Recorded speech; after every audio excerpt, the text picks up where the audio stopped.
And we are live. I am OneCritWonder, and today we're going to be playing some of the new D&D Essentials Kit, the 5e Starter Set Part 2, or whatever you want to call it.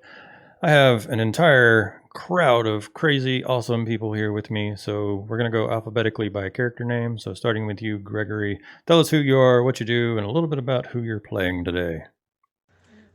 Well, hello, I am Gregory. You can find me on Twitter, Gregory Festo, and also pretty much anywhere here on YouTube, Twitch, or elsewhere as 1N20DND. I do a daily vlog where I talk about Dungeons and Dragons and role-playing games and all kinds of madness and have fun with that. So yeah, that's me. Alum, do you want to know about who Alum is, or are we It going to is wait for up to that? you whether you introduce anything at all now or whether you want it to be secret. And once your character is introduced, totally up to you. If you want a loom to be a mystery, leave it at that. I will do a quick description of what she looks like. She is wearing very exotic robes and a like silk and so forth, and is wearing a mask, a featureless but beautiful mask that has like some very delicate scroll work on it, like floral or something like this. You see eye slits, and that's all. And wearing adventuring gear, carrying a light crossbow. Uh, it's it's probably difficult to tell that it's a female, but I'm telling you all so you know. She, her are the pronouns, and I will let you know what she's all about as we go through role playing. Exciting.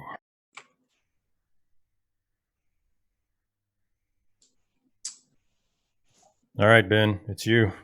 All right. Well, hello. I am Ben, also the Curious Owlbear over on YouTube. I give DM tips and traps and NPCs and things that you can use for your game, so go ahead and follow me over there. I will be playing Jamril the Bard during our session. He is a rather young bard looking to prove himself as an adventurer and gather all the stories he can. He appears very, usual looking, not too good looking, wears commoner clothing, but has several different instruments just kind of hanging off of him at all times.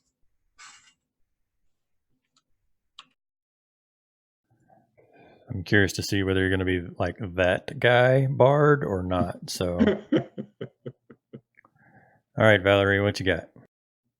I am Valerie, 1/5 of Roll Initiative, and you can find us on Twitter at Initiative Roll. I don't really do our Twitter, so that's Curtis's thing, but he's coming up with R alphabetically.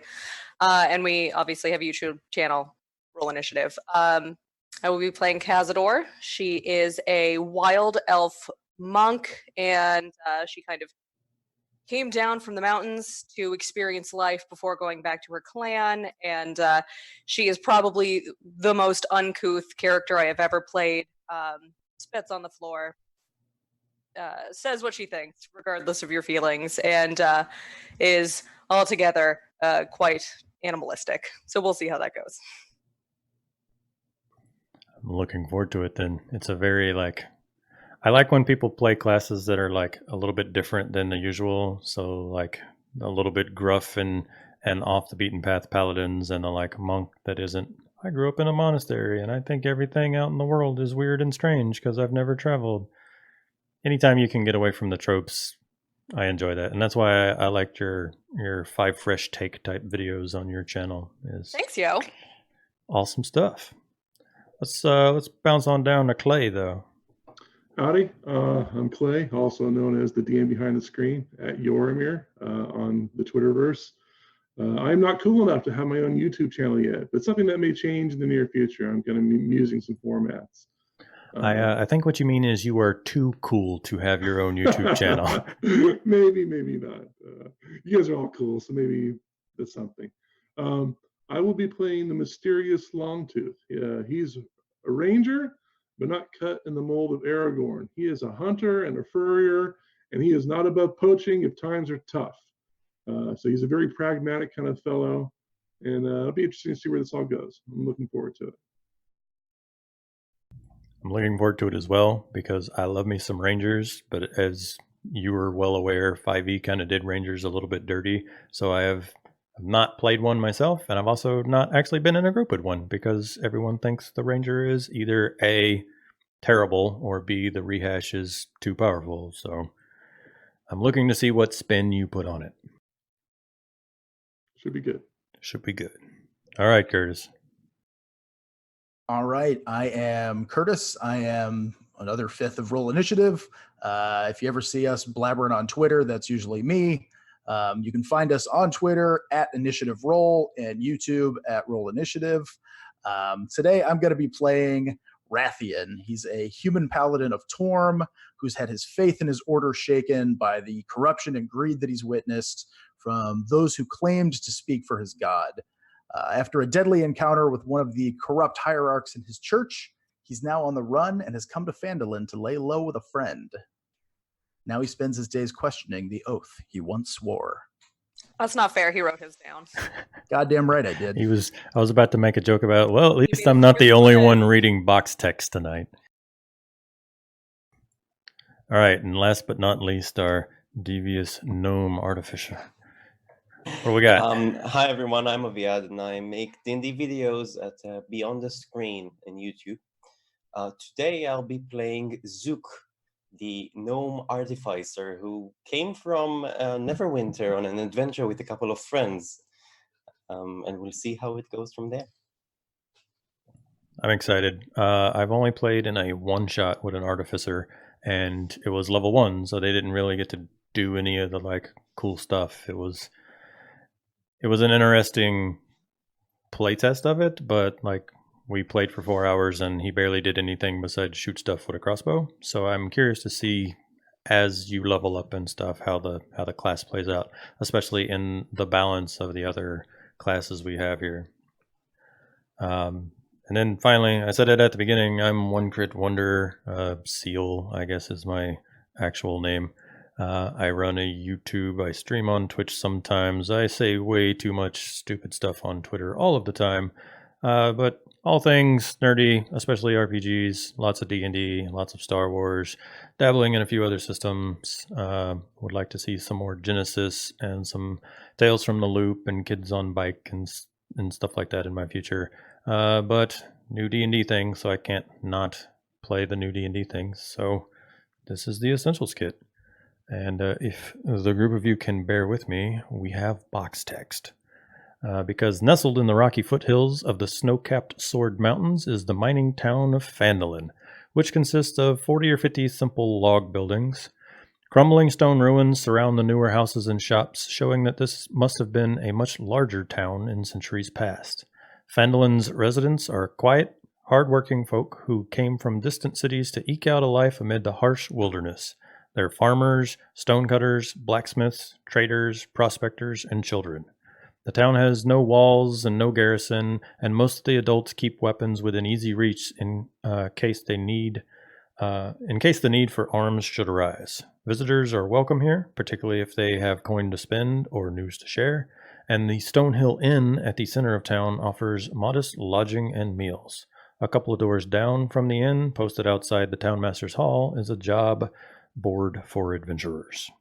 So I know the whole group is not yet quite together, so tell us, the clump of you that said you're going to be together coming from Neverwinter, who are you and what has brought you to this very frontier, kind of like gold prospector miner town?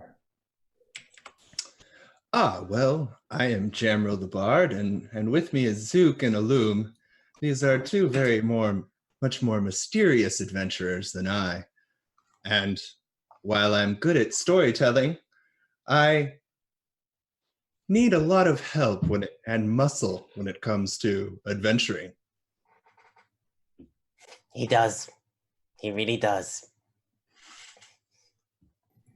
I'm looking forward to these goggles for 3 hours at a time. It's going to be great. Zook, I've had a request. If you can bump your audio up just a hair for me, that'd be great. I can do that. We have the technology. So there's this board that we need to check out. I mean, there's probably some of the adventurers around here that we can talk with and ask if they want to, go and catch any of that. An excellent idea, my dear gnome friend. Let's search. As you say.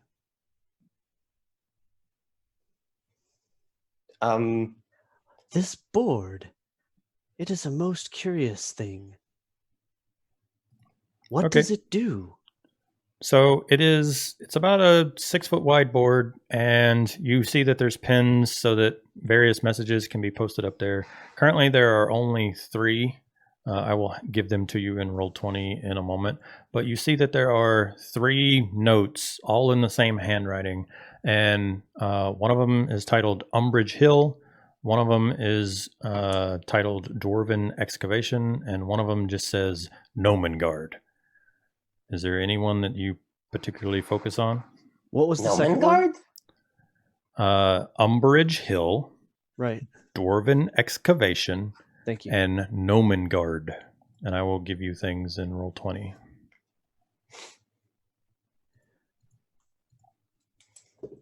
Well, hills don't sound very heroic to me. I mean, Nomengard has a gnome in it, so I don't know. Oh, Maybe yes. it's meant to be. Yeah, so That sounds good to me. the Nomengard one, let's see here. I can do this. Come on, Roll20, work with me. My CPU is pinging super great. Technical difficulties. Stand by. Knew it was going to happen. The gnome- text. Sorry. The Nomengard one says, a clan of reclusive rock gnomes resides in a small network of caves in the mountains to the southeast. The gnomes of Nomengard are known for their magical inventions, and they might have something with which to defeat the dragon known to be flying in the local area. Get whatever you can from them, and if you bring back something useful, Townmaster Harbin Wester will pay you up to 50 gold for it.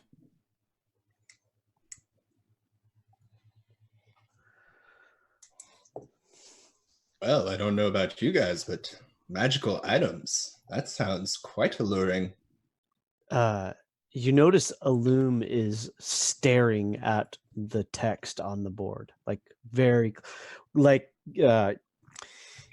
again, there's no facial features because of the mask, but they're standing. She's standing like right in front of the board and like not moving. Hello? Can you read? She turns her head to Zook, says, in several languages. And you? Well, a few. We were just staring, and I was wondering. These guys might be a long family of mine. I don't know. Her finger reaches out and lands on the word that says dragon. Oh. Yeah. I've never seen a dragon. Me neither, but I've heard lots of stories. I can't wait to face one myself. To face one? Are you mad? Well, you'll go first. Speaking of, we could use some help with a task like this. Perhaps this reason is why I followed you. If these Nomengard have powerful items, I find that intriguing as well. We should go there. Yeah, but I have no idea how we get there. So I'm looking around. Is there anyone around us right now? It's like midday, so people are kind of mulling about. There's not, it's not a huge town, so most people are out either in the hills prospecting or tending their farms and stuff like that. But there is Let me see if you guys are. Alum walks to the first, like the closest person to them, Mhm.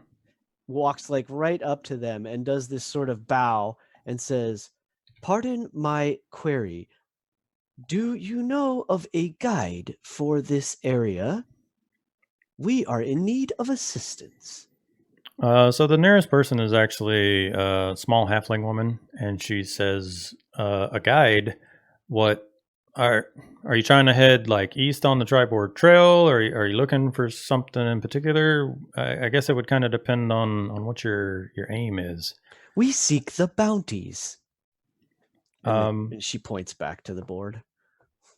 Well, there's lots of folks that spend time in the hills and the woods around here. So I'm sure you could talk to some of the prospectors, maybe over at the miners' hall, or depending on the time of day, you might see Mr. Eldermith out at his orchard rather. He used to be an adventurer, and he knows some of the area. There's also a druid around here somewhere, but I think he left town a couple of days ago. But he's always wandering. "I thank you for your assistance." And she bows again and then walks back. Unless Zook and Jamriel followed her. If they're right Oh, behind her, then definitely. she'll just turn and say, "Is this useful?" Could be. More information is always good. Yeah. "What is a prospector?" "I am unfamiliar with this term." Usually they're dwarves. That's all I know. That's racist. Hey, there's gnomes too. Just if we're small, it doesn't mean we're dwarves. Sometimes we're gnomes, you know. Oh, yes, of course. Of course, I forget. Excuse me. Well, we should keep looking around. Maybe we'll find someone. Let's see if we can, maybe in a tavern. I don't know. Let's go looking. Yes, that sounds like a good plan. I threw up all the handouts for you. I should have forced it where y'all can see. So you should have 3 of them. Saw that a moment ago. Thank you. Sounds like it.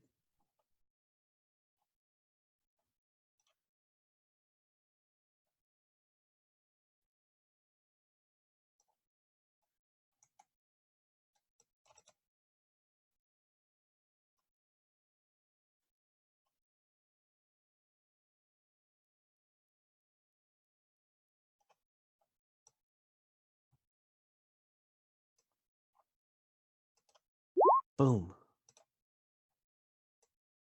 A 5 on a 20. Oh, 4. 4 on a 20, yes. Great start, guys. Can we use our own dice? I should have asked earlier. Or do you want? That's fine. Yep. My pleasure. My pleasure.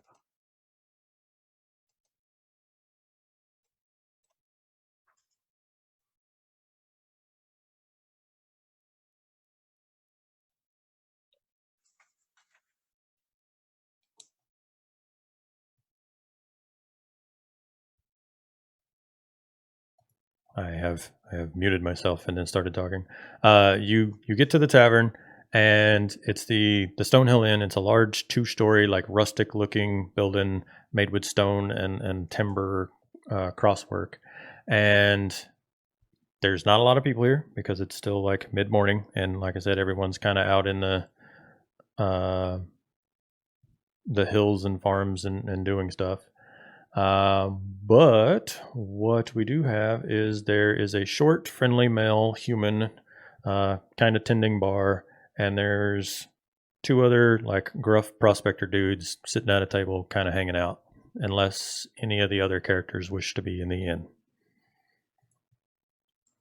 Yeah, I think Ratheon would definitely be bellied up to the bar, drinking away his typical sorrows. Okay, since you're at the bar, go ahead and give me a d6 just for yourself, since you're there with the barkeep. 5. In the time that you've been sitting here at the bar, whether you were talking to the barkeep or just the barkeep talking to someone else, you heard the following rumor. You heard that west of Fandolin on the coast, there's an old stone lighthouse, and ships are drawn to the gleaming tower like moths to a flame, apparently. Any ship that apparently sees the light of this lighthouse is drawn to it and runs aground. And I will show you once we get to the overland map where that is. But that is something that you've heard just in passing conversation.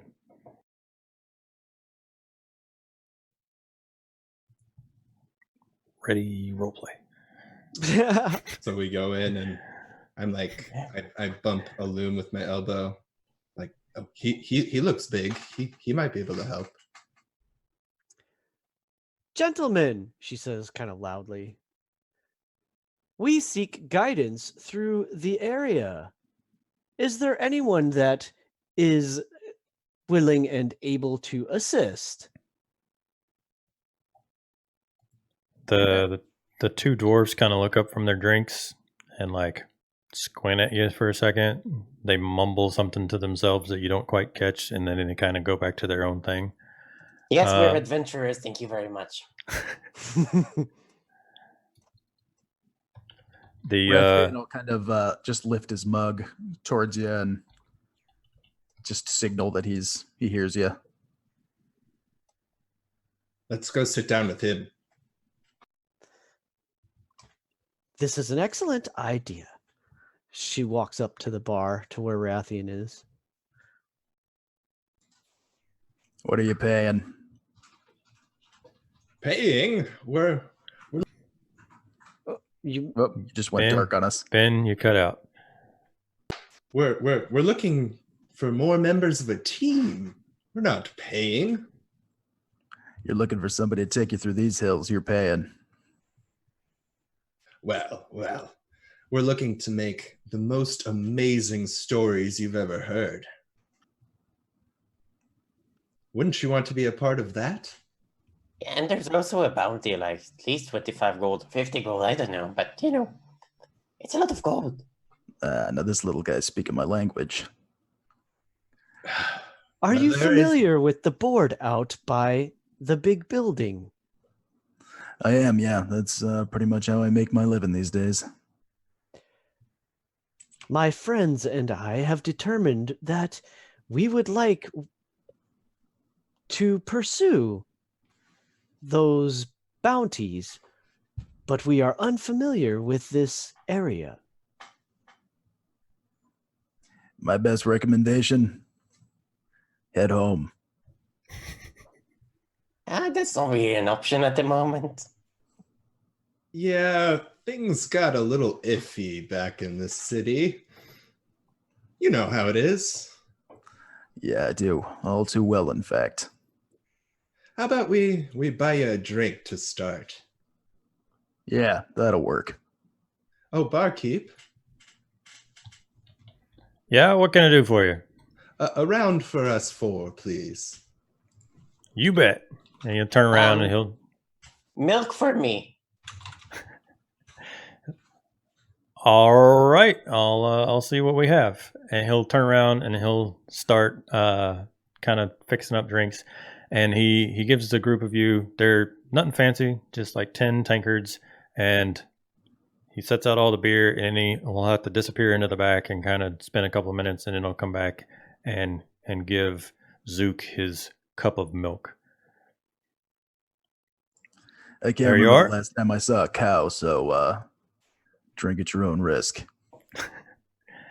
Well, there's cows up in the hills and stuff like that around here. A few folks are brave enough to like try to raise some livestock. We don't get as much of it as we used to.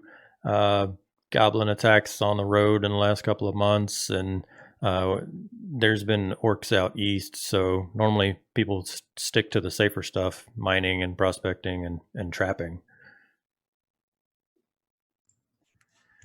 Tell you what, Mining is safer than raising cows? I mean, I suppose so. You underground, you don't necessarily have to worry about bands of orcs and stuff coming by, and I guess it would be easier to defend a mine than it would be to defend a whole farm. That makes This- sense. This is a very strange land.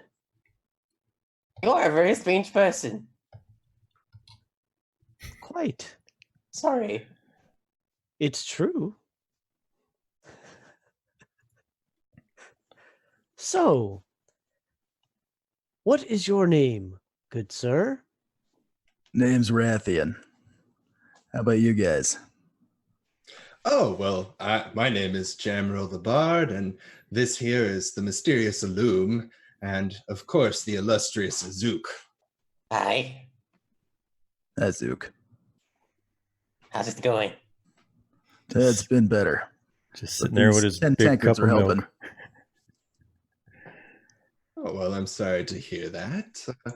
What is it that you're in town for, if I may ask? You may not, but I tell you what. If you guys need a guide, I got a guy for you. Oh, Excellent. is it you? No, hell no.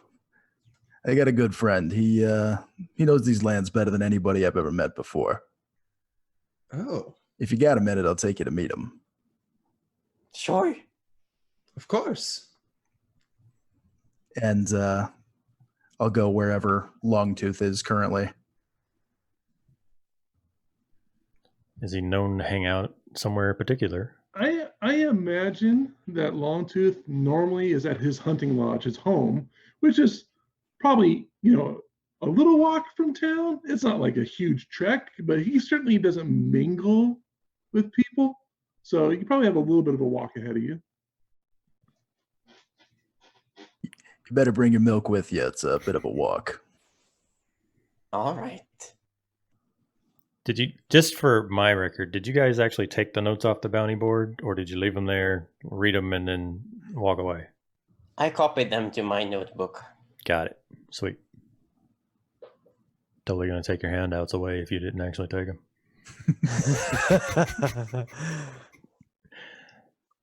All right, let's just say, for the sake of narrative, Longtooth's hunting lodge is southeast of town, just a little bit, far enough away to get away from the farms and stuff. Again, town is kind of built on the top of this little rise, like a sloping hill. And there's signs of, there used to be walls kind of around town, but they've all since crumbled, like centuries past. And the newer town is much smaller. So town used to be much larger and have a wall around it, but there's ruins and a crumbled wall. But the current buildings are focused on the top of this little rise. And so you guys walk out of town and through all of the like crumbled mossy rocks and wall and stuff. And it goes kind of down into some flatlands before the terrain starts to rise up again. And you're starting to get into the Piedmont, the low hills before the Sword Mountains, and that's where Longtooth's cabin is. Cazador makes her base of operations Longtooth's hunting lodge because she just kind of met him in the forest and decided to move in with him. And so she's probably out in that area hunting at the moment. Got it. And You if hear I would see this group of outsiders approaching, I might try to make my way back to his place and warn him that people are on the way, but his buddy, the one in armor, he's with them. These hills are lovely. How Beautiful. long have It's you one made word your for 'em. home here? I've only been in town for a little while. Just visiting an old friend. You guys are on the overland map now, right? Yes. So you can see Yeah. town. We're going to put Longtooth's lodge kind of at the bottom of these hills here. Cool. Cool. the southeast of town Hex. So I'll just sort of unceremoniously lead them that way. Don't really look back. Don't really talk to them as we go. Just kind of lead in a straight line, plod through the underbrush, that kind of thing. Okay.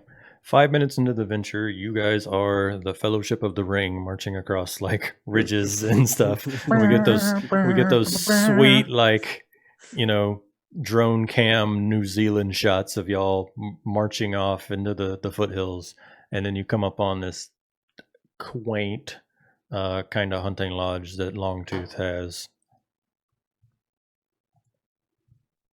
You're there. All right. You guys probably, I don't know, want to hang back a little bit. He's a character. He might not be too excited to see a bunch of company. And I'll go grab him. So you find Longtooth out in front of his lodge there. Currently, he is bare-chested, just wearing his pants and his boots, and he's dunking his head into a barrel of rainwater, which is his equivalent of a bath, shower, something in that regard, just to kind of get the first topmost layer of sweat off of him. He's a tall man, near 7 feet tall, hairy and broad of shoulder.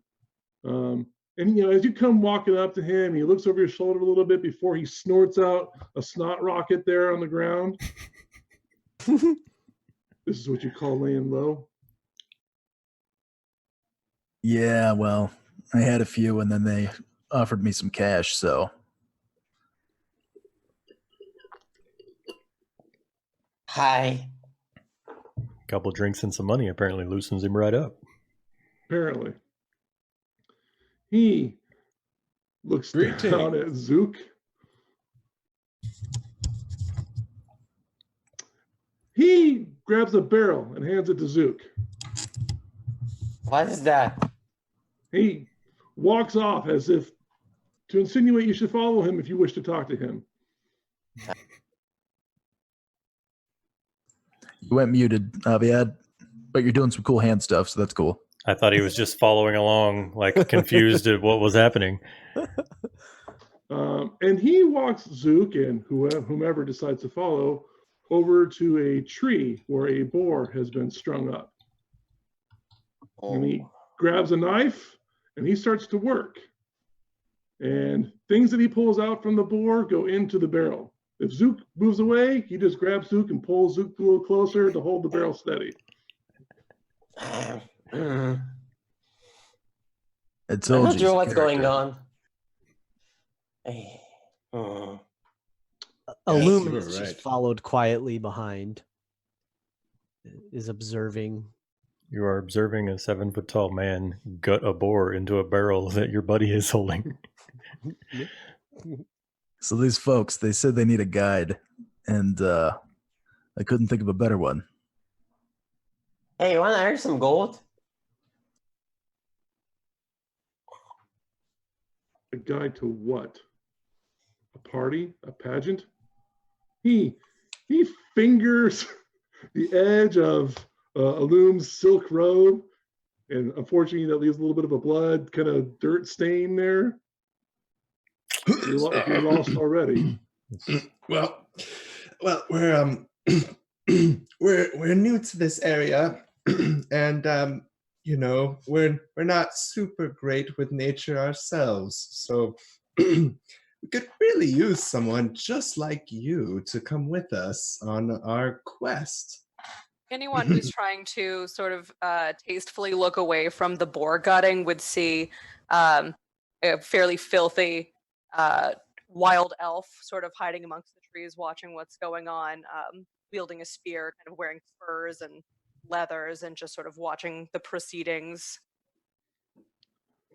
Spooky bush lady. Quest. He arches an eyebrow over at Ratheon. I thought you got out of the questing business. Well, starting to get a little cabin fever up here, if you know what I mean. No, I don't. He grabs the barrel and walks back towards his home. Okay. Do you know Nomengard? Yes. Longtooth, you would actually definitely know where Umbridge Hill and Nomengard are, yes. And I'll go ahead and slap those onto the map for y'all since he would know where they're at.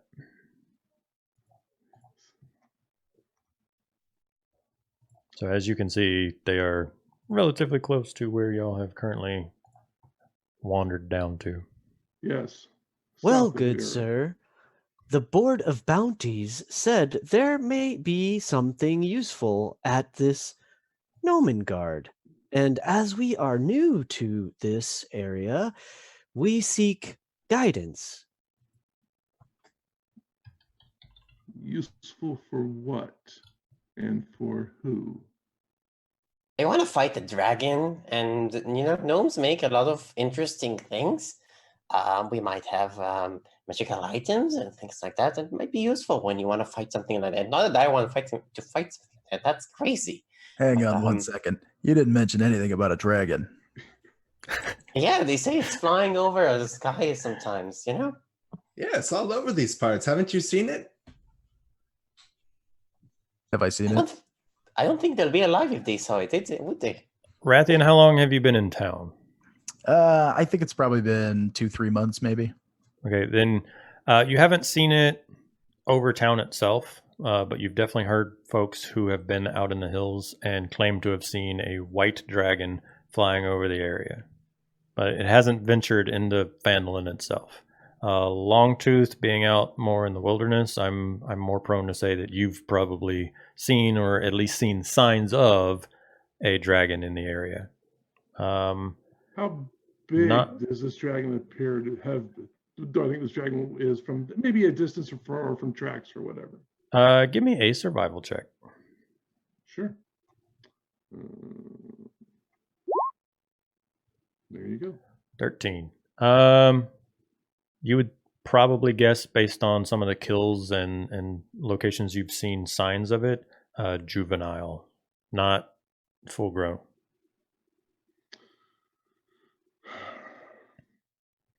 Judging by your skill at cleaning that animal, I would guess you are also skilled with a blade.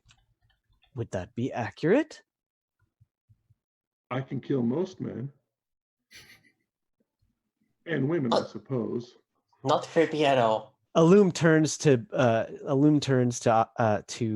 oh gosh, I'm sorry, Zook and Jamriel, and he will be useful. This one, perhaps. He is well armored, and that can be useful. Jamriel takes like 3 steps away and he's like, yes, very useful indeed. Very useful.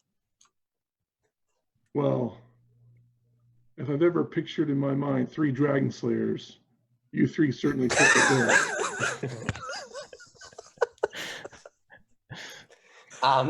Your imagination can use some more work. We're not dragons. We're not going to slay a dragon, right? That's crazy. He looks at Gemrel. I am not entirely certain a dragon is a real thing. I have never seen one. Oh, it's real. Oh, I've heard plenty of stories. I probably won't do much of the slaying. He'll probably do the slaying, but I'll sing about it afterwards. Who does Jamriel point at for doing the slaying? You, the guy with the blade. Longtooth, right? He looks again. I'll help you. I'm very good at inspiring people. I don't know. We don't actually want to go after the dragon, There's some other things on the board that pay for some gold so we can afford to stay in here, and they look like something we can do maybe. Fine, I'll go if you'll shut up. I can't promise anything, but I'll try. Where is Cazador? Long-term goals. Sort of edging closer to this conversation once I've realized that you guys are not really a threat to us. She'll come in to the circle and approach the boar that he was gutting, just cut a piece off of it and start chewing on it, the raw meat. Oh, Nice. It has been long enough that I had actually forgotten about that whole thing we talked about in Discord. Her teeth are filed into points to better aid her in this process. She smells terrible. She's got dreads in her hair. This is clearly a person that is not concerned about washing. And she's fairly gross. And as she stalks up, she'll just kind of eyeball everyone and say, "What do they want?" Apparently to die.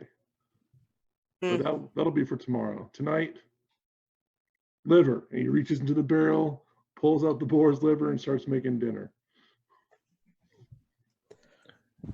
So it is about noonish, I'd say, on this day. It is up to y'all whether y'all want to hang out and strike out early in the morning. You know that it wouldn't be much more than about an hour walking Longtooth to get down to Umbrage Hill. It would probably be the better part of a day to get down to Nomengard, though. And then roll me just another survival check. We'll see if you actually know exactly where the Dwarven excavation was, or whether you would just need to kind of find. Hey, there you go. You're the local survival expert. So I will go ahead and show you where the excavation is on the map as well, and that's way off that way. So. And as a guy that's primarily a hunter, I imagine that Longtooth sleeps early and rises early. So he probably goes to sleep right when it starts to get dark, right? Because there's no electricity. Nope. And he'll be up at the crack of dawn. So as far as he's concerned, the day is almost over. And these fools can drag themselves out of bed when he gets up. Got it. Just for the record, on this map, you can get about 4 or 5 squares in a day, depending on the terrain. You'd get more on a road. If you got up into the mountains, you'd be looking at getting maybe like 2.5 to 3. Okay.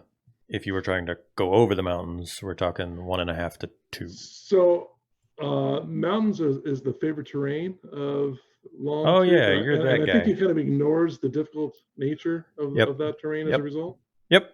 Totally forgot that. So yeah, he fries up some liver and yum yum.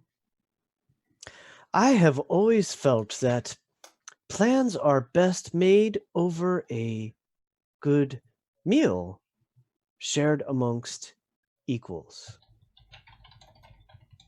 May we contribute? That this qualifies as a good meal, or if we qualify as equals. We are guests in this house. As if that's answer to like, it doesn't matter what quality the meal is. It's like you're a guest, so it's the best. Cazador, hearing that you now think of yourself as a guest, will cut a piece of raw boar off and hand it to you. So, oh wow, okay, so she'll take it and sort of like give you a bow, and then she actually will tip her head forward so that the hood she's wearing will cover her face, and she will pass it up underneath her mask and eat it. Why have you made this so complicated? Simply expose your face and put things inside of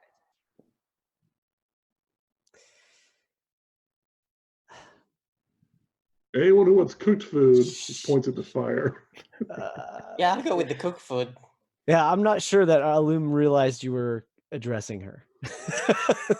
She's still over there trying to like eat it without getting stuff on her mask, probably. Like, no, I don't think she'd have an issue with that. She's probably quite used to doing it at this point. And raw meat isn't an issue for her, apparently.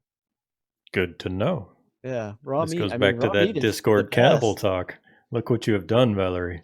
It's boar tartare. Alum just learned something about herself today. This is slippery slope for us. Yeah. Like I said, we hadn't even finalized all of the players in this group, and y'all are already like, so we're all cannibals, right? pretty great. All right. So, unless anyone has anything crazy, I have taken my D20 roll into effect, and there's no like from behind the scenes things that's going to interrupt y'all from having a lovely night's rest here at Casa de la Longtooth. So feel free to continue role playing, but just know that I have no interjections with y'all until y'all set out in the morning. Again, as Longtooth is probably the first one to rise. Whomever is the first one to come outside that next morning, he'll be geared up and ready to travel. Alum is already up. Alum, you find him over on the far side of the cabin that you hadn't seen when you first approached from town. There appears to be a couple of burial mounds, one long, one small. And he is stooping over the one that is small, and he's laying down some type of whittled wooden animal or something upon this site. And you would notice Alum is just respectfully. Alum is just respectfully observing, from a distance, probably. When he sees you, of course, he only locks eyes, especially with your strange mask, for a moment, and then he strides by you. He doesn't seem like a very fast person, but he has very long legs, which kind of makes up for that lack of speed. He almost has kind of a ponderous gait to his movement. And there against a tree, he grabs an 11-foot long boar spear. Well, as Cazador is an elf and does not have to sleep, I did a quick trance and then was up doing perhaps a little bit of hunting or hunting around the forest to prepare for this trip. Got it. Alum would have perhaps asked where you might, where you were going. Like she was already, when you woke up, she was up. So she's like, are you usually out at night? Yes. May I ask? Indeed it is. I get much accomplished in the evening time when others sleep. Might I ask where you are going? I'm going to hunt. What would you do in the night? Luck to you, then. She backs away from She's so yeah. You're the odd one. Right. She's reading through a small journal. That's you see, or some like just a small leather-bound book. Cazador is not overly literate.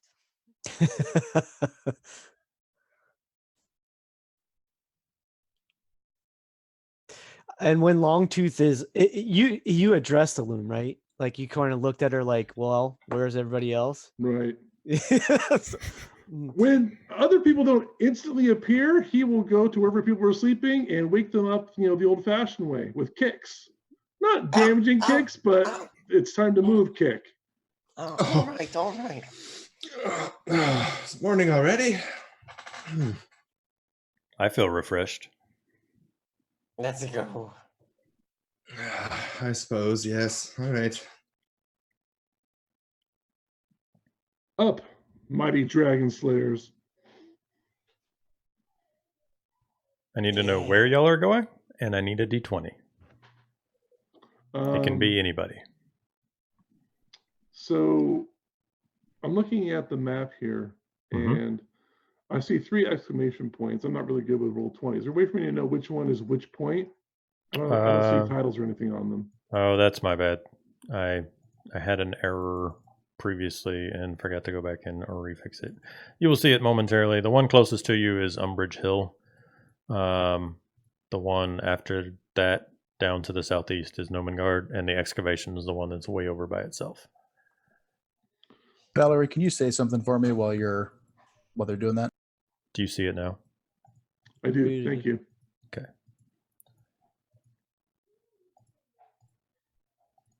I went and changed out all of my tokens, so instead of having to like draw stuff on the map, I could like put tokens on the visible layer and Awesome. it'd be much simpler.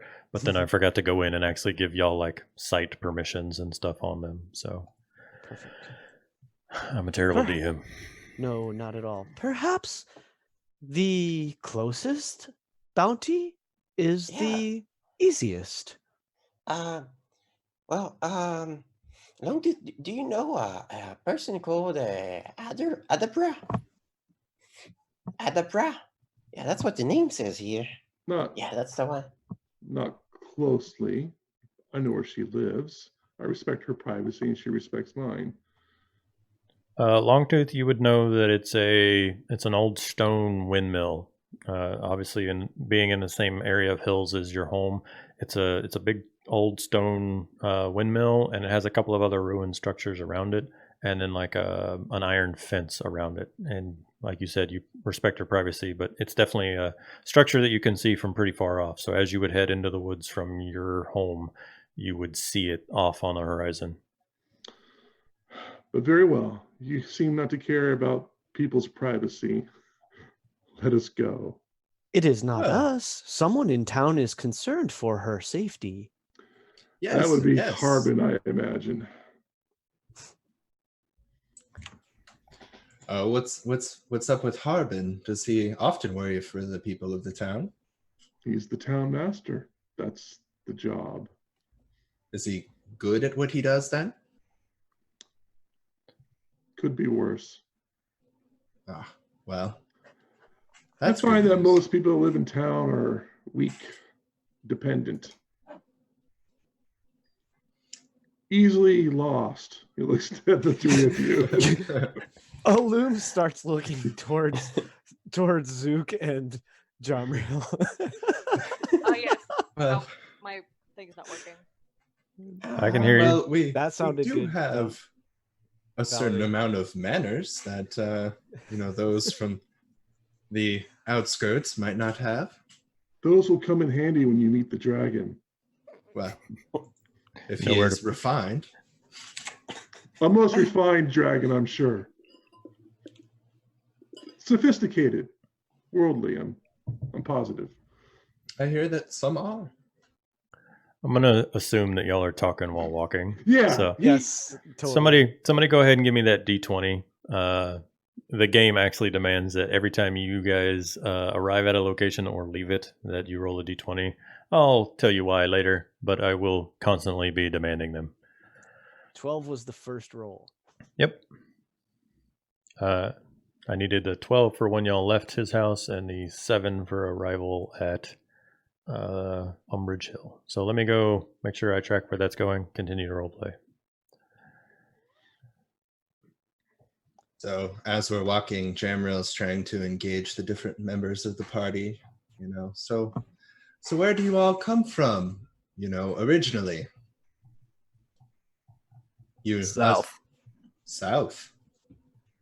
Very specific. Yes, North. very, very specific. Oh, far north. Far north. Oh. I'll tell you this much. If we're going to be friends, you're not going to be able to ask me a lot of questions. Oh. Well, I need information for my stories, you see. More information, the better. You can make things up, I suppose I'll have to, of course. Yes, Ratheon. Have your tale told across the lands. Yeah, Oh, that's, there's a story in here, I that's see. a good point. Maybe it's probably best that you just leave me out of this story. Oh, well, you haven't even heard it yet. It's not written yet, so, Well, certainly not finished, but I'm working on it every day. yeah. He's actually a really good poet. Your time.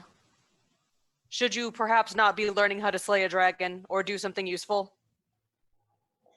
Well, I have some, spells that I can do, and I cast minor illusion and kind of throw my voice behind Cazador. And who's that going to kill? Well, Hey, if he looks over there, maybe you could shoot him from the front. Oh, so you're counting on me doing it.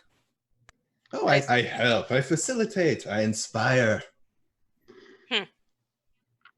Longtooth has stopped at this point. His head is hanging low. He's kind of leaning on his spear.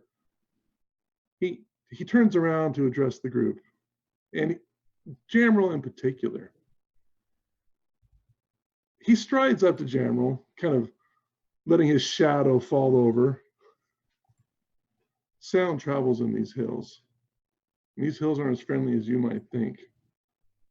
I'd be careful about throwing that voice around too much if I were you. Out here, silence is the virtue. I got you. I'm right with you, friend.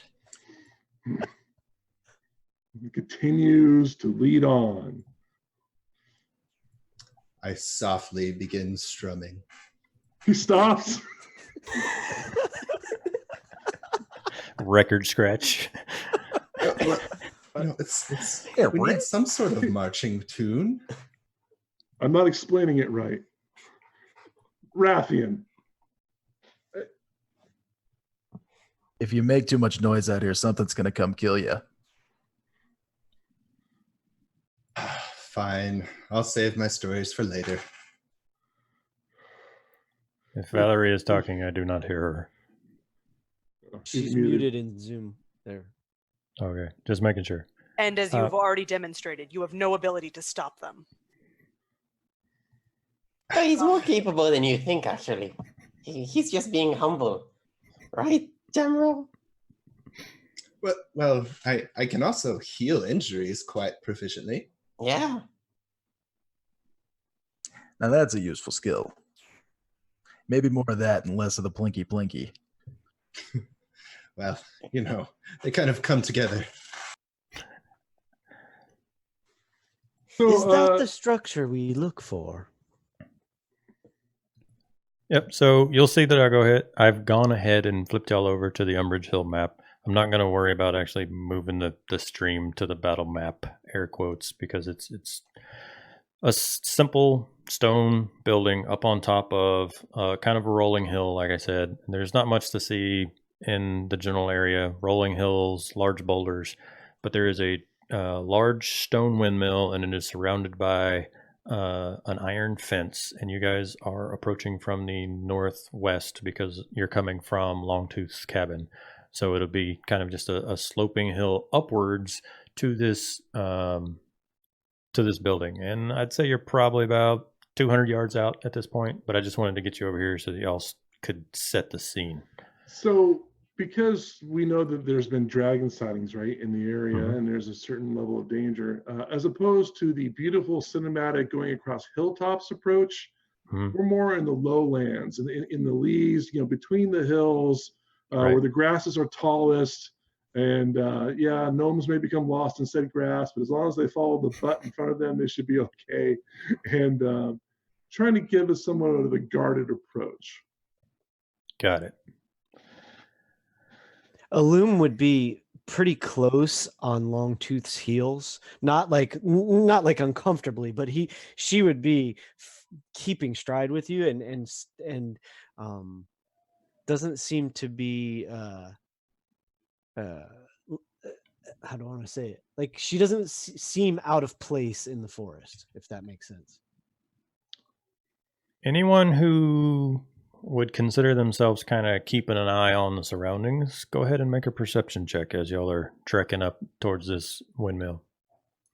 I can barely see out of this tall grass, so that's not gonna be me this time. 19 for Illum. She is curious about everything. Longtooth, you're about to get showed up by the weird dress lady. He's very distracted by these people. The circus that he finds himself with is not his normal MO. So the wild elf he's fine with, but these other characters, Illum, the group is kind of arguing about the bards singing and healing and kind of carrying on, and you are interested in this structure, right? It's a super old but stocky and well built stone windmill, and it's just kind of slowly turning. And you watch the blades turn once and then twice, and then you notice kind of a shadow that swoops between the blades and kind of around the far side of the building and disappears out of sight behind the building. And something was flying, but it was pretty small. not what you would think would be the dragon, but bigger than a horse.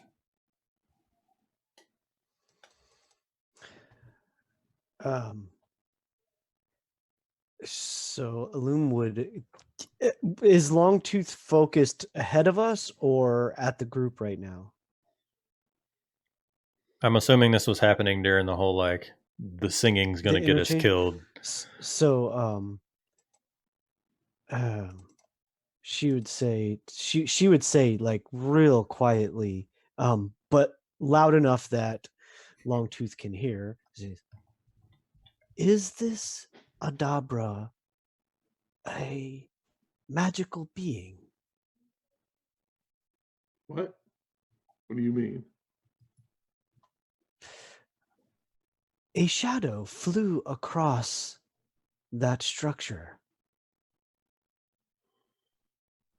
When, with this information, Longtooth is gonna do his best to get small, right? He's gonna kind of hunker down in these grasses, try and find a way to gain some cover as he starts to look around. And he kind of gives that signal to everyone around him, like Ranger hand signals. Yes, Ranger hand signals, and if they're not smart enough to figure them out, he doesn't care. Illum would definitely mirror what you're doing. What does that mean? Luckily, the gnome doesn't have to worry about hunkering down. Yeah, everybody just hunkers down to his level. Yeah. Longtooth and Illum, if you're still looking, if you watch up at the structure, you just see the blades turning. You do not see the shadow. It has disappeared. Does Longtooth is going to take a moment and listen for other animal sounds in the area, because he knows that when predators are around, little critters get quiet. They disappear. They go into their holes. He's a ranger.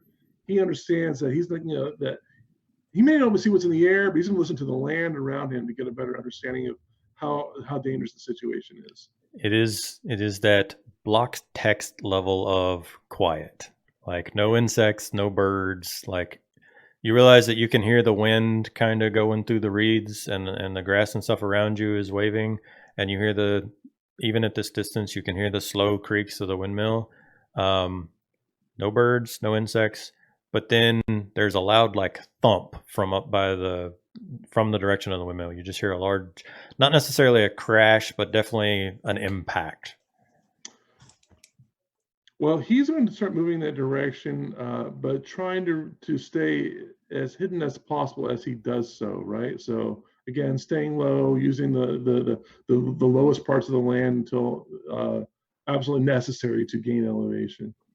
Sure. Again, we're doing a much more theater of the mind, but I do have the map here as an assist. You can see that the lowlands you could get much closer if you swept around rather than coming up the rise. Yeah, he's a patient guy. He's willing to take the long way around. Okay. Yeah. So you can get all the way around to the far side of the structure basically and be approaching from the northeast instead of the northwest. The iron fence that's around it is just like wrought iron bars, so you can see through the fence. And as you come up the hill a little bit, you will see that you can hear the thump again, and you will see that there is a large winged creature kind of at the door of the windmill, and it's just kind of like slamming its shoulders into the door. And you can give me like a nature check if you want to try to identify this. Fantastic. It looks like a large winged creature. Does it have a color? I'm not colorblind. Does it have a color? Tan, leathery kind of hide. We'll say with your 8 nature, it's not so much that you couldn't identify it. I assume Longtooth would know what this is, but you can see that in front of the windmill, there's the like outlines of an old building's walls, and then there's all that's left of it is like a stone chimney kind of standing there. So not the full 2 stories, but like a story and a half, and then it kind of broke off. And you caught a glimpse of it, but it's behind the chimney right now. So you hear the thud, and then a few minutes later, another thud, but something is up there and is at the door of this place. Well, then he's going to use that chimney that's kind of blocking his view as his stealthy approach, right? As long as if I can't see it, it can't see me is kind of his line of thought here. So he's going to try and creep along that line and maybe up to where the chimney is to get a better view of this thing, but remaining hidden as long as possible. Got it. Cazador will follow. She, with Mask of the Wild from the Wood Elf, is kind of a preternaturally stealthy in this high grass. So I want to note an important thing here. There is the iron fence around the building, so you would have to choose to either go over the fence, Forget the fence. or around the fence. Over the fence. Okay. And anyone that comes that doesn't look like they're capable of climbing, Longtooth will heft over the fence. Yep. It's not too hard. It takes a moment. If you were carrying anything, weapons or otherwise, you'd have to like sling it over your back real quick to climb up and over the fence. But it's no higher than a standard like chain link fence. So chest height for you, Longtooth, a little bit higher for the others. But up and over. Ratheon will grab Zook by the back of his belt and kind of help him along. Got it. Yeah, thank you. You don't think that the creature saw you as you were all doing this, but it's about that time that up on the second floor, you realize that there's a balcony and a human woman has stepped out on the balcony, and it's clear that she sees you, and she just calls out, hello, a little help?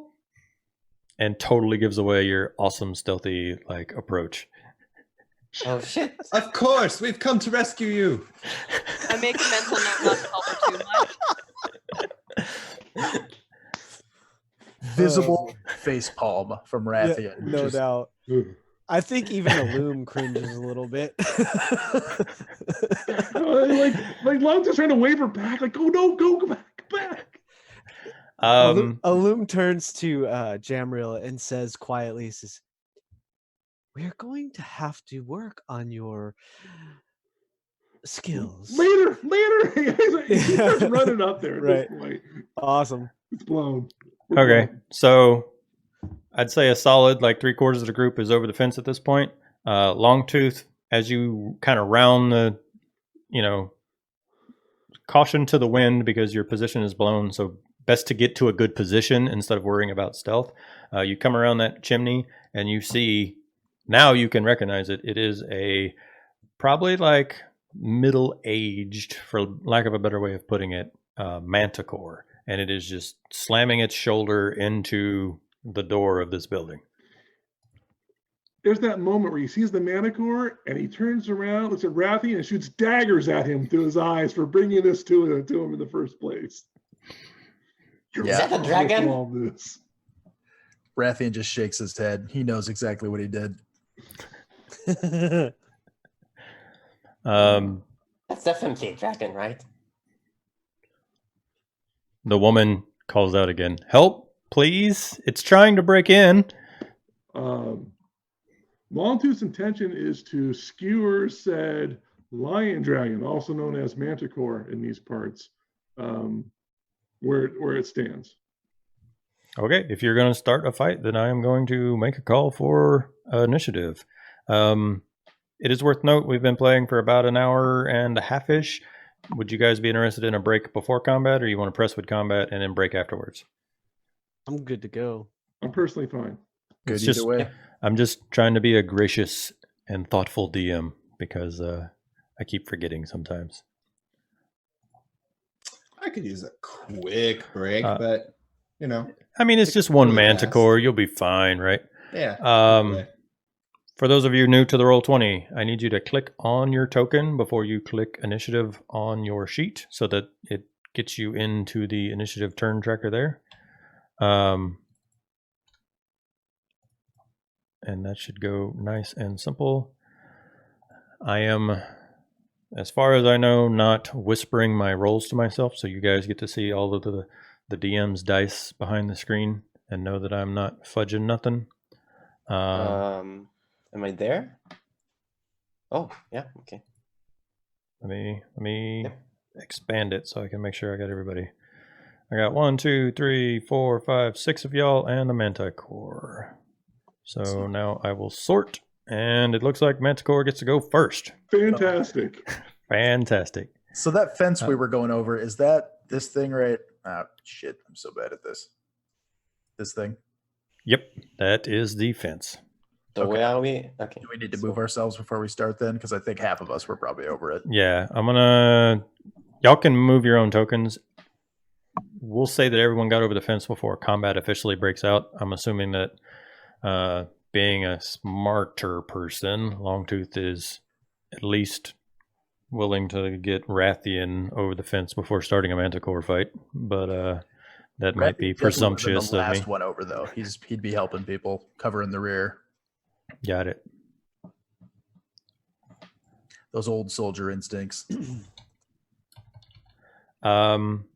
But the Manticore is actually going to give one good slam into the door and then kind of growl and give up and take a good couple of steps towards Longtooth, being the person that it saw. I don't know if it gave me a gender for the Manticore, but it's going to use its action to actually attack the door and then give up and kind of just accept the fact that it's going to have to put up with y'all instead of getting what it wanted out of this.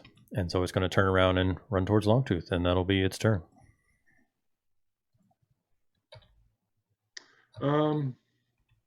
This wall that seems to be between the Manticore and Longtooth. How big is this thing? So it's not a solid flat wall because it's crumbled ruins. So in places it's like knee high. In other places it's just a couple of blocks. You can see that there's gaps and stuff on the map. So there's places where there's not even stones at all, where there used to be doors or other stuff. So it kind of depends where, but it's not going to be something that gives you cover. It would barely impede, especially with the size of your stride. It would barely impede you, Longtooth. Fair enough. Longtooth is smart enough to know that this is one big thing and we're many small things. And so he has kind of this idea of attacking this thing like a pack of wolves. So his first part of his action will be moving to get around it. So theoretically, its flank is going to be to somebody here. And as he courses around this thing, he's going to try and pin it to the ground with his boar spear. So is there a way for me to target this thing, or do I just roll my attack and you just adjudicate everything from there? All you got to do is on your character sheet, all your weapons and stuff should be right there in the center, and you should just click it, and everything should roll. Okay. Just like that. See, crit on the first attack. A critical. Yep. So I'll let you describe so that I'm not stepping on toes. Well, I mean, certainly this is not a one-hit kill, but it's a telling blow. So what he does is, as he has that spear over his head and he comes down into the thing's flank, and he certainly is cutting through the rib section, right? There's a point where he is into the ribs of the body before the spear head hits the ground itself, right? And it's kind of a wedging motion as he jerks that out, which kind of converts us into critical level of damage, starting the dark blood to flow from the midsection of the creature. That lovely wrenching motion of the pulling back out. Make sure you do as much serration damage on the way out. Indeed. Alum turns to Ratheon and says, "He is quite skilled." He's an efficient guy. Master Zook, you were watching Longtooth bury a spear into the side of this strange beast. What do? You have just been hefted over and dropped on the other side of this fence. Okay, I'm going to earn this title of Dragon Slayer. He pulls up a metallic crossbow and with a lot of engraved with a lot of runes in it, and takes out a prism of sorts and just places it over at the backside of it. And as he takes aim at the beast, lightning cackles on his weapon, and he fires an arcane bolt. It shoots out. Got it. So as a bonus action, I'm casting arcane weapon, I think it's called. Okay. And I'm going to shoot this creature with 18. 18 will in fact hit a manticore. Yes. And that is 11 piercing, 3 elemental. Man, y'all have done like 30, 40 damage to this thing already. Like, I definitely should have spent its action attacking y'all. We're doing work. Doing work, son. Yeah, you So shoot the it's bolt. Go ahead. It shoots in arcs, and then lightning like flies over and hits the manticore in the wing, and clips like a good hole in it. I'll apologize in advance because I have a habit of people not like describing their actions. So a lot of times I'm prone to like get in and start describing things. So for those of you that are used to describing your actions, if I start talking, like feel free to be like, no, I got this. So don't mind me. Too many beginner games. Anything else on your turn, Zook? Would you like to move at all? No, I'm pretty comfortable where I am. Got it. Cazador. Going once. Going twice. Chaz is muted on Zoom. Hello? There Hi. There we go. Apparently, I can't unmute unless I'm on this screen. Cool. Oh, It's on okay. Okay, so not looking at the screen anymore, but Cazador is going to stay low and very gracefully and stealthfully head over to the right from my face of that chimney and go over the wall and come around to this thing's flank. Excuse me while I go to another screen. Nope, I got it for you. You sweep stealthily around that chimney You and did it! yes, right up beside this thing. It is definitely focused on Longtooth.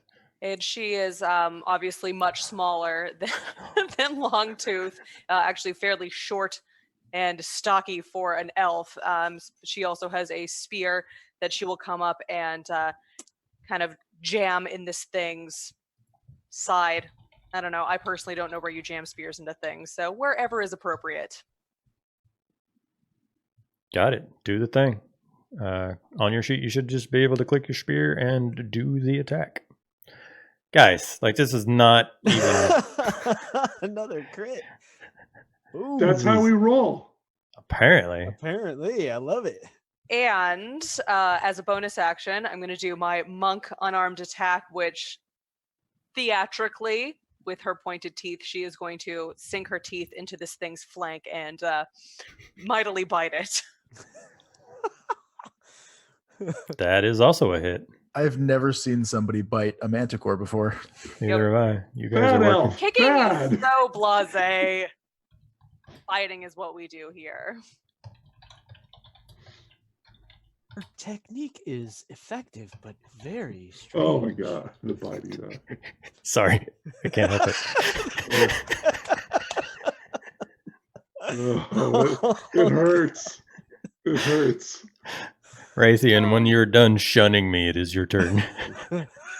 I can't even. I got to get up. I need a break. I offered. All right. So Ratheon, having seen 100 battles and not even batting an eyelash at this manticore, is going to move over, pull his glaive off of his back, kind of inspect the scene, see what his friends are doing, set up an ideal flanking position as well so that this thing can't get away if it wants to, and he's just going to glaive away at it. Got it. Did everyone bring like pole arms? We did, yeah. Got it. At least all three of us from the wilds have pole weapons, just in case. Got it. I have reach, so I'm actually going to go here. Got it. I wanted to do something different than the classic dual wielding ranger. I just wanted to be different. I actually really like pole arms, and with 5th edition, you get a lot of like cheesy feat combinations to have some of that cheesy like Sentinel pole arm master type stuff. Sure. But I will give characters it does not make sense to have pole arms just because I really like the flavor of them, especially my like woodsy rangery type characters. So yeah. I can dig it. Yeah, you totally stab it in the butt since it is focused on Longtooth. So this thing now has Longtooth's spear has gone into like the side of it. He wrenched it around nice and good and kind of ripped it back out while it was recoiling from that. Up and hoop over the wall and around, stab from the other side with Cazador, and while it's dealing with the fact it's getting attacked on multiple fronts, the old butt poke. And then that will bring us to a loom. You guys are going to kill this thing before it gets to go. You better have a spear. That's the plan, is to kill this thing before it goes. Yeah. So Alum sees this mighty creature that she's never encountered before and is kind of mystified by it, but can tell it is powerful and will follow suit with her companions. She sort of she makes a gesture and this energy starts to coalesce. She holds out her palm and a like crackling blue bolt of energy flies out from her palm.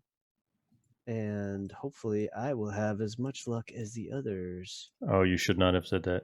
Oh, 15 yeah. to hit. Yep, you got it. Boom. Just enough. 4 force damage. Still alive. Yes. That's not nearly as much damage as the others, but every bit helps. And Any movement? there's she's just going to start circling around this direction, sort of behind Ratheon and over to here to try to cut off any escape. I don't think we're going to have to worry about that as long as your bard can hit. And Jam roll. Well, Jamril, in juxtaposition to Ratheon's comfort here, is completely nervous. He lands on the opposite side of the fence, kind of brushes his sweaty palms against his thighs and says, "You are the ugliest dragon I have ever seen," and casts Vicious Mockery. Sick burn. Sick burn. And That if is we a one round, a manticore. wisdom save. Suck on that. I saved. nice. I avoided your 1 damage, sir. And seeing that, Does he's the kinda- dragon reply? The manticore does not reply currently because anything else on your turn? Yes, he's going to pass slowly behind Zook and say, kind of rub his shoulders and say, "Well, it's up to you, buddy." You know, And bardic inspiration. inspirational shoulder rub. Imagine, if you will, for a second, that Longtooth knows nothing about this type of magic. All he knows is this guy showed up to his doorstep. They want to hunt a dragon. They get involved in the fight. He says something and then runs away. He doesn't do anything as far as Longtooth is concerned. I heroically ran away. Brave Sir Robin ran away. Brave Away. Sir Robin. Yeah, there we go. Monty Python jokes. Now I have to be the guy that decides on whether this thing is going to try to run away or put a little pain on y'all. Let me read my information here. No, it's going to fight. So it is going to do a couple of things here. It is going to attempt to bite Longtooth and then swipe at it with a claw. So the first attack is the bite. Ouch. Why did that not roll damage? Why did that not roll damage? What are you doing to me? It wants you to roll it manually. I don't know. I'll fix it on break. I'm used to my things rolling automatically.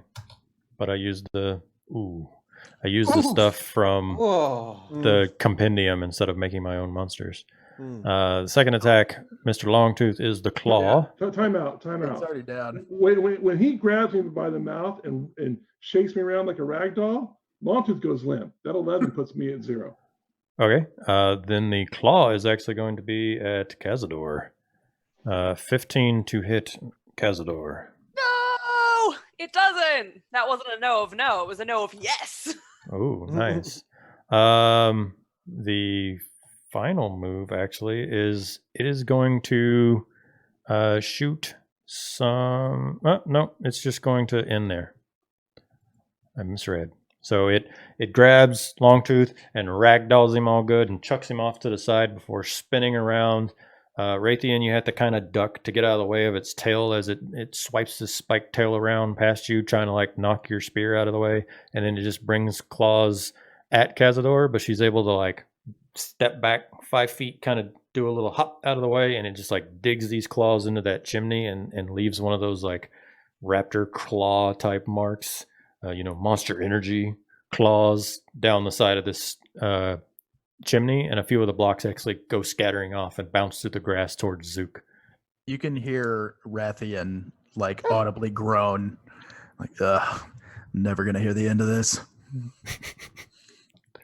Longtooth, I need a death saving throw, sir. So I just click on the death save link on my character sheet. Yep, it should do it. I don't know if it'll track it automatically. But 5 is going to be a fail. So I mark the failure. Yep. I got you, buddy. It's that dark blood you see coming out of the bite wound, right? Yeah. You know?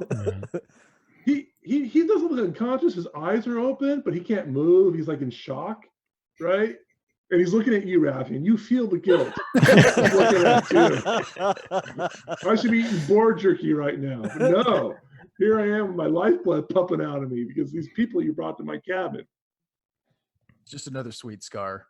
I don't know if Longtooth is super worried about showing off scars to people.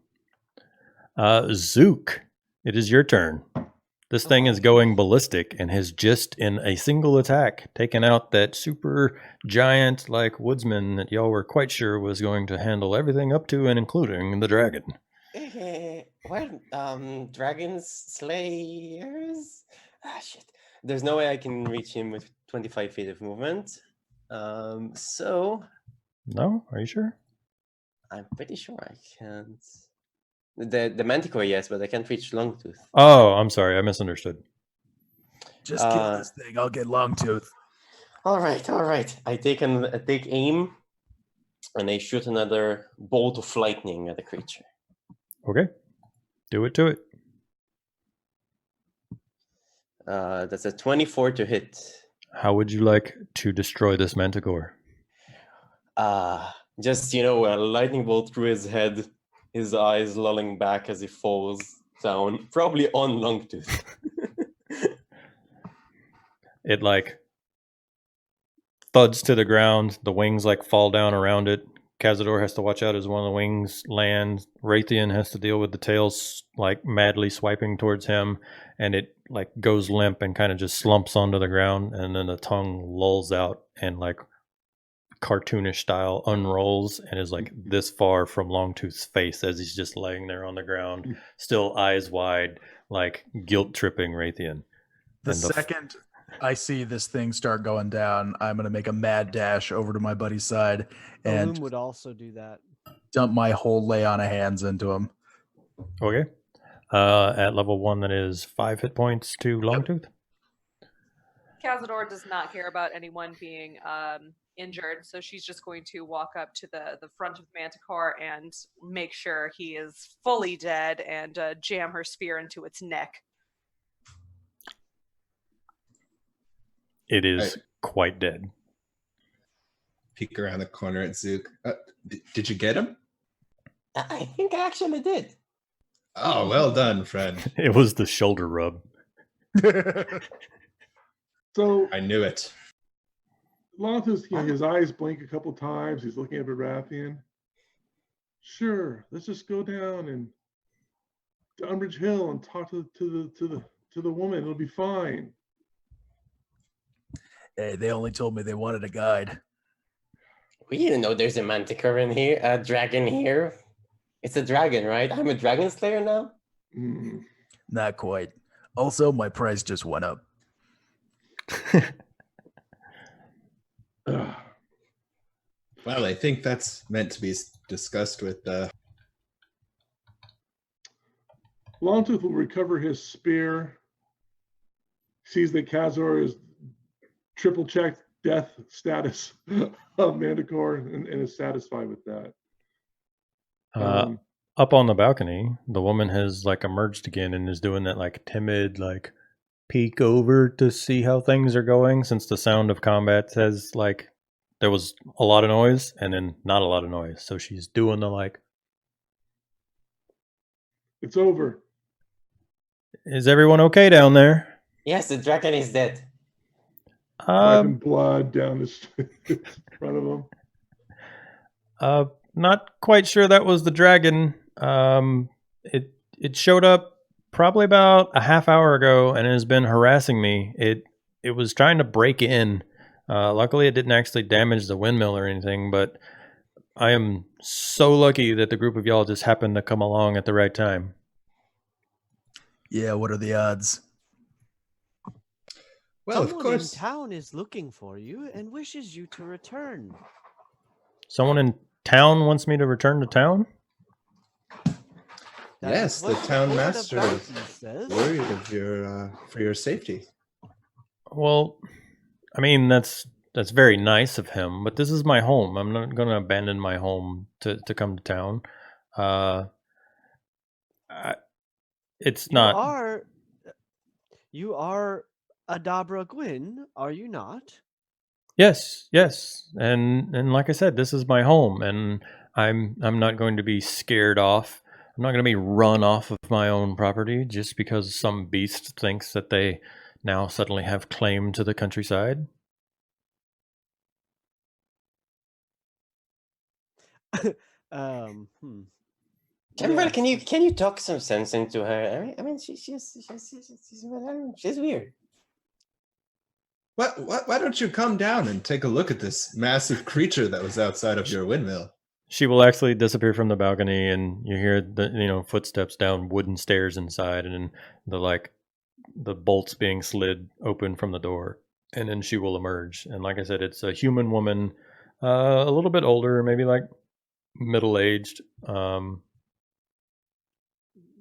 Nothing super snazzy about her. Seems like a commoner, a farmer, like simple woman. Now look here. I mean, if there are creatures like this running around, and you can't possibly be safe here. I agree. I do not expect to be as so lucky that if another beast such as this, or heaven forbid that dragon were to show up, that I would, by the grace of the gods, have another group of people show up on my doorstep at the exact same time. But this place has been in my family for generations, and I refuse to abandon it.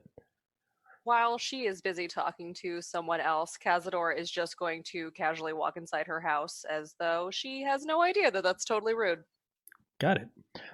It is like a mill. It again, not super snazzy. She's poor, wooden bowls and cups and stuff like that. But it's well maintained, despite the fact that it's not too fancy.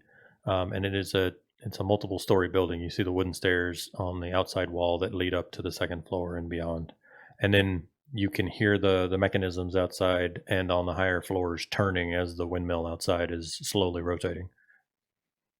I'm just going to look around, kind of lightly rummage through her things. Nothing super worth noting out. Personal belongings, and then again, like very simple dishes and cloths and her clothes and stuff like that on the first floor. Does anyone know what manner of creature is this? I know. Longtooth, now that you're like recovered and it's sitting there in front of you, it's very clearly a manticore. It's a manticore. Manticore. Madam. She's just like observed, like walking around it and looking at it. It is a manticore with a bunch of holes in it. Addressing Adabra, Mm-hmm. Madam. I'm a loner myself. I get it. I suspect, though, that this manticore might be here because the dragon in the area is driving other creatures from their home. Something like that is it's going to have an impact, and more danger could come your way. If you choose to stay here, I think you should be aware that it is more likely that you will face danger. And if you do stay here, I suggest if you are confronted by some beast, maybe use a torch or fire. Many beasts are afraid of such things. But you should consider going to town. Well, I certainly appreciate your concern. and the concern of those in town. I don't know if there's anything I can do that will help set your and their minds at ease, but as a loner yourself, you can certainly understand wanting to lay claim to what is yours and not being driven away from it. So if it's my time and Shantae deems that is the fate that I must meet, then I will gladly live out the rest of my life in a property that is mine instead of cowering in town. Longtooth looks willing to accept that. Like Longtooth appreciates all of that. If it'll help, I could like write a note or something to Harbin Wester. Is he the one that sent you, the town master? I could write you a note or something, letting him know that it's my wishes that I stay here, so that he doesn't think that you haven't actually come and made contact. That would be most helpful, and we respect your desires. Yeah, if you give her a few minutes, she'll rummage around and get a piece of parchment from inside. And, you know, it's not the best handwriting and it's nothing fancy, but it basically says that her intent is to stay and that she appreciates him sending such brave adventurers to come save her, but that it's her wishes to stay. You know, it's a bit dangerous around here. So, the door looks also a bit. Let me fix a few things for you. If you're gonna stay here, at least maybe it can make it a little bit safer. Yes, I'll help you. And Zook will approach the structure and try to see if he can tinker anything and like start fixing the door and maybe barricade a few windows. Sure, go ahead and just give an investigation or general intelligence check. Longtooth, now that you're actually inside her house, once she gets done like pinning the note and stuff, she will rummage around. She's kind of muttering to herself for a minute, but she digs through a couple of bags and then eventually produces a single potion of healing and offers it to you and says, I knew you took quite a hit there in the fight, and so I'm a bit of an apothecary myself, and given the time and resources, I can actually brew potions of healing. I only have one on me right now. If you came back later, I could probably make more, but you did come to my rescue, so it would mean the world to me if you would accept this gift. And she will offer a single normal potion of healing. That is a most admirable skill, madam. What would you require to craft more? Well, I kind of get stuff from the surrounding area, so I'm not going to send such brave dragon slayers as yourselves out to collect herbs and resources. I'm sure y'all have much more important things to do. But now that creature's gone, as long as I keep an eye on my surroundings, I should be able to gather what I need and start making a few more. So probably later in the week, a couple of days at least for me to get everything going. But if you stop by again, coming to or from town, I'll probably have some stuff for sale for you. Longtooth will take the potion, and as he does so, he just kind of encapsulates her one hand in his two big paws and just kind of holds it there for a second, kind of nods knowingly. Just kind of that sense of respect of surviving on your own, on one's own, just kind of that bond there. He just nods. His thank you was a nod. While Zook and company are building new doors and boarding up windows, he is eyeing the pelt of this manticore. Like, he certainly would be a guy who would sell like bear pelts and boar pelts in town. I imagine something like this might fetch a little extra money for those who are interested in the more exotic makes sense, yeah, items. So yeah, he'll take the same work opportunity to skin himself a manticore. Now he's not going to be able to carry this thing with him while it's tanning. So he'll just set up somewhere on the edge of her property to, Okay. Like I said, it's a long sloping hill. Now that you have time and aren't worried about the manticore, you can see that there's actually several piles of stones outside of the fenced-in area there. So off in the distance, there's several rock piles. but there's tons of open space here that you could definitely set something up. Okay. Zook, with your checks, the actual windmill mechanism itself is the first thing that draws your interest, being a bunch of gears and cog work. Yes. It's older and definitely not up to gnomish standards.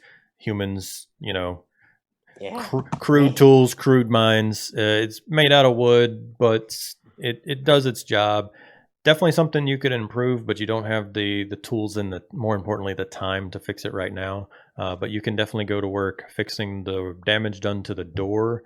And it looks like the Manticore did, in fact, do a little bit of damage upstairs back when a loom originally saw it, since it was upstairs before coming down to the front door. So the time it takes Longtooth to skin this monster and kind of set up, you can definitely go about improving the repairing the damage that this thing did. I'm gonna do that, and if I can reinforce it a little. Got it. Definitely something we can do. I have to get more into the tools check myself. Is there, do you have carpentry tools or anything? Well, I think I'm proficient, but I don't think I have it on my character. Okay. So let's see.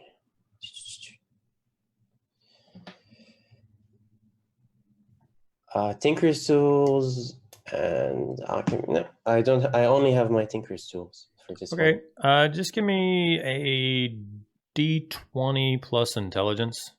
Not having tools and stuff, you're gonna have to work with whatever she has on hand, and so we'll just see what your roll comes up with, and just kind of give a yeah, but that's between the fact that you don't have the right tools and more importantly, the materials, you do work and then you take a step back and you look at it and you realize man, this is not a painting that I would sign my name at the bottom of. It's definitely there. It's better than it was, but if another gnome saw this, not a good look. I'm not going to imprint it with the Bafflestone insignia. Got it. With that, though, this is a good pausing point if we want to take a 5-minute bio break for everybody, refill your drinks, use the restroom and stuff like that before setting out. But be thinking about where you might want to go from here, whether you want to head back to town or continue south to Nomengard or head to the Dwarven expedition or excavation. So think on those things, and we will be back shortly. We are back from our break, and we are ready to get back to it. The answer to the question of whether Zook had those goggles was discussed while on break, and it turns out he did actually have them. He didn't buy them specifically for this character. Also, now my stream has decided to move everyone's cameras around because we went on break, so I'm going to have to fix that. Hell yeah, I'm Zook today. Everyone shuffled. I guess Curtis gets to be Zook after all. I don't have any goggles, though. Yeah. So I'm going to fix this while I have a Nerf gun I could use, though. I'm down with that. While the group figures out where they want to go. This is my first time juggling this many cameras, so it's fun to see what OBS decides to do to my stream. So this is going to be some high quality editing right here. Buckle up, folks. Y'all need to figure out where you're going and what you're doing. Well, I guess at this point, if we're sitting here building doors and patching up windows, I imagine we're here for pretty much the bulk of the day, right? That's work. That takes time. Correct. So we probably will sleep here for the night. Sure. Then, you saved her life. She's willing to offer up the bottom floor of the house for y'all to camp out, and the surrounding land if you don't want to actually be in her house. With those manticores flying around? No, I'm going inside. Yeah. I was just offering it up. She gives you run of the property. I fixed everyone's cam. I'm sorry. Great. Longtooth doesn't even ask people where they want to go. The next morning, he kicks people awake, and he's going to start leading them south to that next, what was it? Nomengard? Nomengard. Nomengard. They asked about it when they disrupted his peaceful life, so he assumes they still want to do that. Yes, okay. I'd love to visit. I mean, you still want to stay away from home. Mm, I yeah, am pleased with our progress. Already, in one day, we have achieved one bounty. Well, I mean, Oh. it's only been one day, so there's no much hurry to go back home. Things will probably be the same right now. As you leave the location, I need somebody to roll a d20. I have a question for you. Full night's sleep is successful. Long rest, I'm healed. Yes, you full heal back up. All right, thank you.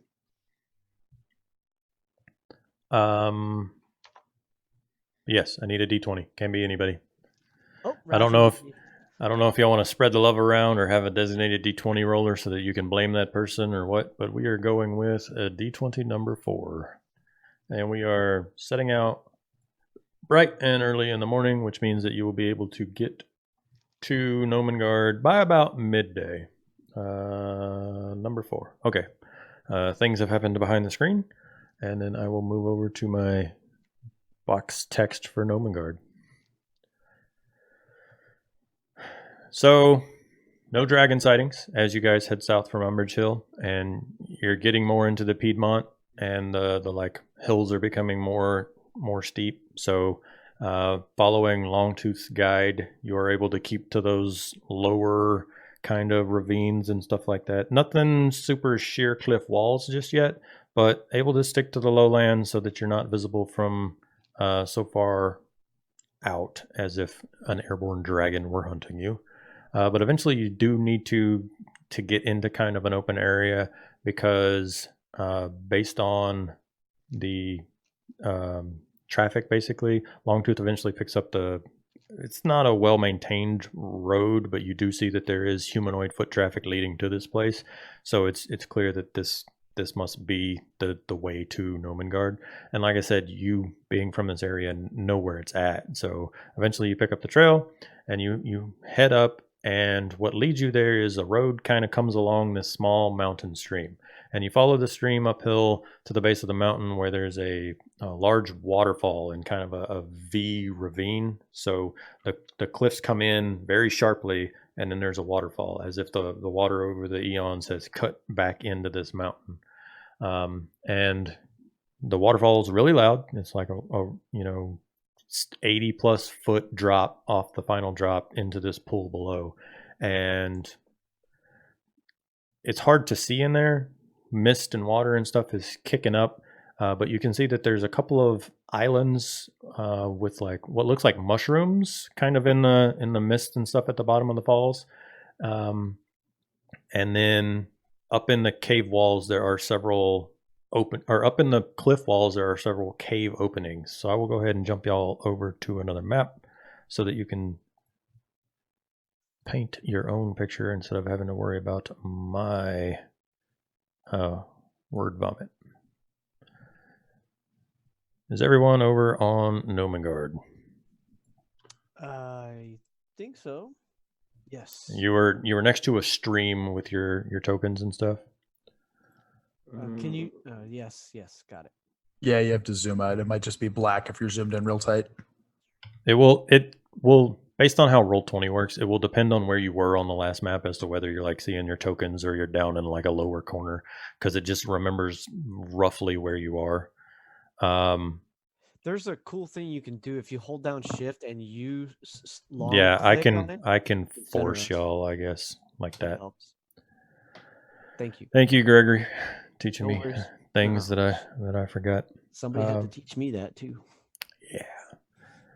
I'm going to go ahead and jump the stream over to our other window, though, and we're going to see our sweet map screen. And unfortunately, since I'm the GM and streaming, you're going to like see things. So all of y'all who are like sitting in the stream, don't spoil it for yourself, you jerks.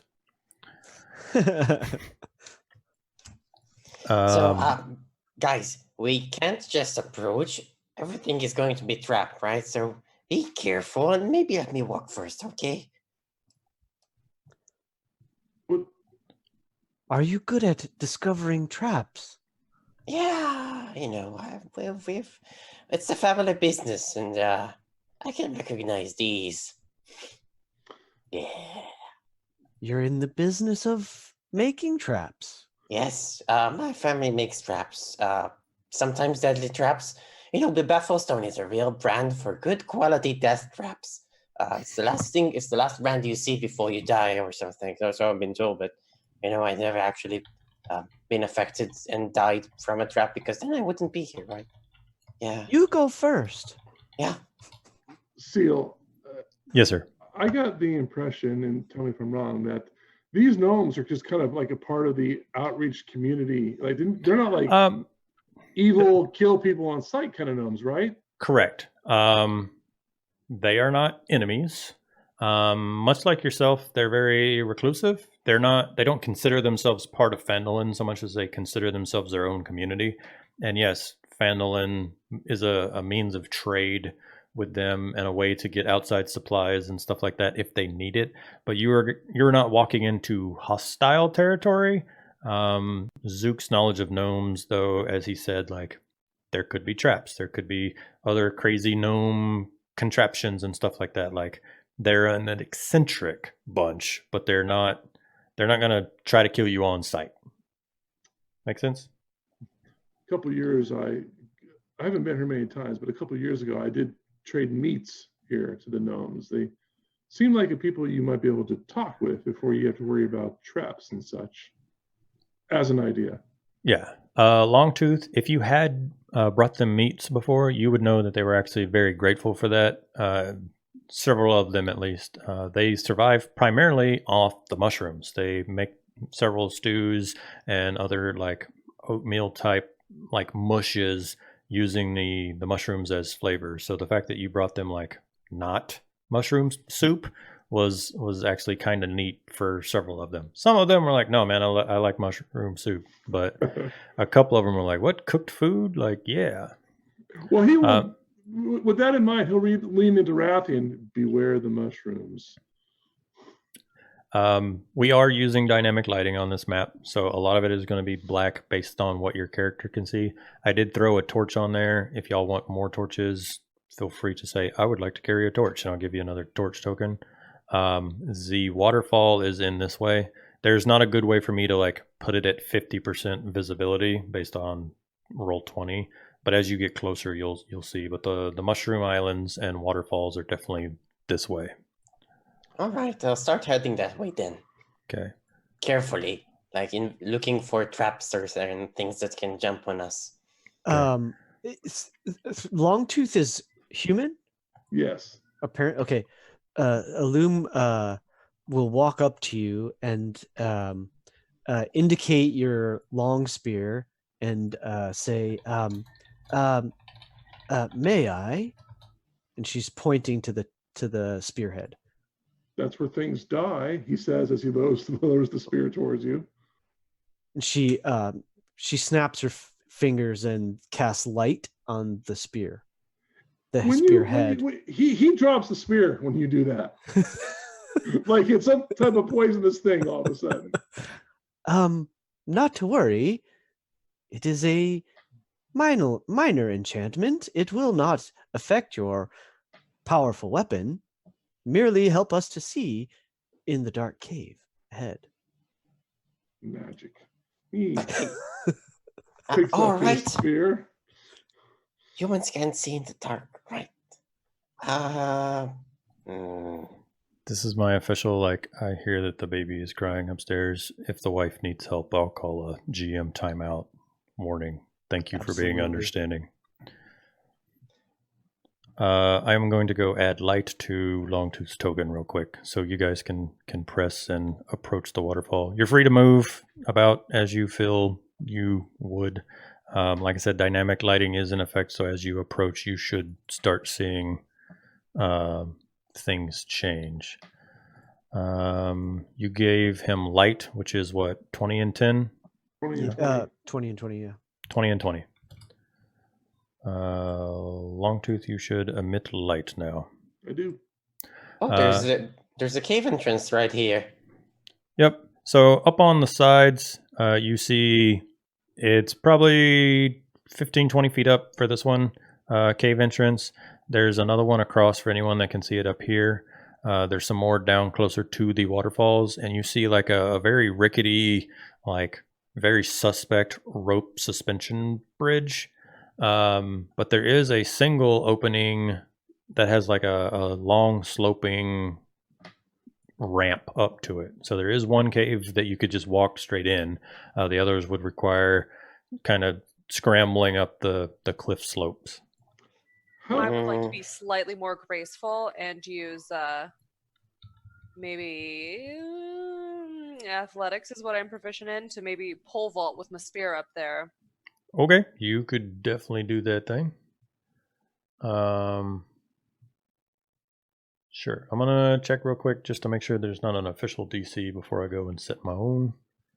We might want to use the main entrance for that, but yeah, sure, you go ahead. I do not immediately see one. I reserve the right to say screw it, and 12 is enough. Based on its height, the fact you're using the pole vault and stuff, you can get a good running start, kind of wedge your spear into the bottom of the cliff there and get most of the way up, and then just reach and grab the top. So you would have the top of the escarpment there in one hand and your spear in the other, and then you could kind of scooch up over the top. And scooch I will. Scooch you shall. I'm going to stay fairly low and stealthy as I kind of approach the cave entrance and look in with my dark vision.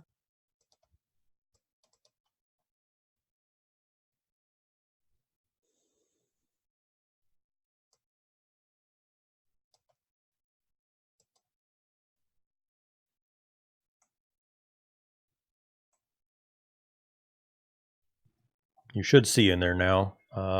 And what you see is it is like, it's not all natural. It's clearly been carved cave. This room is completely dark, and there are several alcoves, not more than about 5 or 6 feet across in most points, but there's about 4 of them, and it looks kind of like a dormitory area. Like there's little wooden cots and like sleeping bags in each of these little nooks, and you see several figures that are laying on various beds, apparently asleep.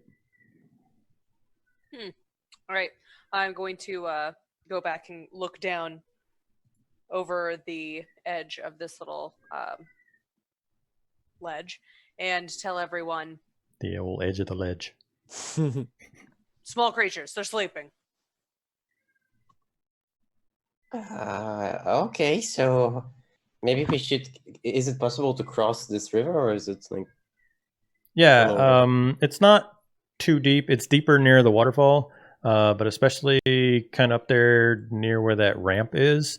There's shallower parts. You're gonna get wet, especially Zook. You're gonna take a little more water level than the rest of them, but it's only 2 or 3 feet deep in most places, and you could always do the old run and jump and see if you can make it. It's probably like 7 foot across at the narrowest point. I'll try that. And that's what Longtooth is going to do. He knows he can easily jump 7 feet. Got it. So you don't want me to wake them up? Yeah, let the little guys sleep for now. I'm going to make a check for that, because jumping 7 feet is not easy for Zook. I think it's just based off of strength, right? If you have 10 feet so of movement, you jump feet equal to your strength score or something like that. something like that. Yeah, I can go look it up if he doesn't long completely jump. If butcher you the have roll. a run, that's exactly right. He crit. We're fine. He just goes flying like a rocket. What manner of little creatures are they? Just like this one. Point, yeah, Probably. Yeah, just yeah. point, I just pointed Zook. There you go. I have a name, you know. We're called gnomes. Gnomes. In Gnomish, Longtooth says, "I know." Oh, you speak the language. Ooh, got him. All right, let's go in then. So, like I said, in front of you, it kind of doubles back, and it's very narrow, but it looks steady and nothing out of the ordinary. It's just an access ramp that's been carved into the cliffside to get up to what looks more like the main entrance to this place. Who is going first? Yeah, sure. I mean, I'll shout out in Gnomish, like, we're friends. Hello. What? From like, are you all the way up at the top of the ramp now? Zook went up Okay, and gestured the party to follow him. So Okay, I'll jump you over here. You can just type it in the game. What? Who can't see what? Oh shit. Yep. Sorry. You messed up. Yeah, well, I need like instructions on what's messed up. Oh, I don't have a map on Roll20 anymore. Really? Did you turn yourself into a great old one warlock again? Not this time. I am fairly certain this wasn't me. But not 100%. Everything looks fine from my side. I still have a map. Everyone else is okay? yeah. Did you zoom all the way out? Hang on. Tech support's on the way. You guys carry on. Okay. Zook, you yell, "Hello, we are friends," and you hear your voice echo through the cave and then come back. Let me go ahead and remove this barrier so that you can see further in as I juggle windows, and we'll hopefully try to figure out what our Cazador issue is. Ahead of you, the tunnel immediately cuts off 90 degrees to the left, and then it continues straight in front of you and comes to a T intersection.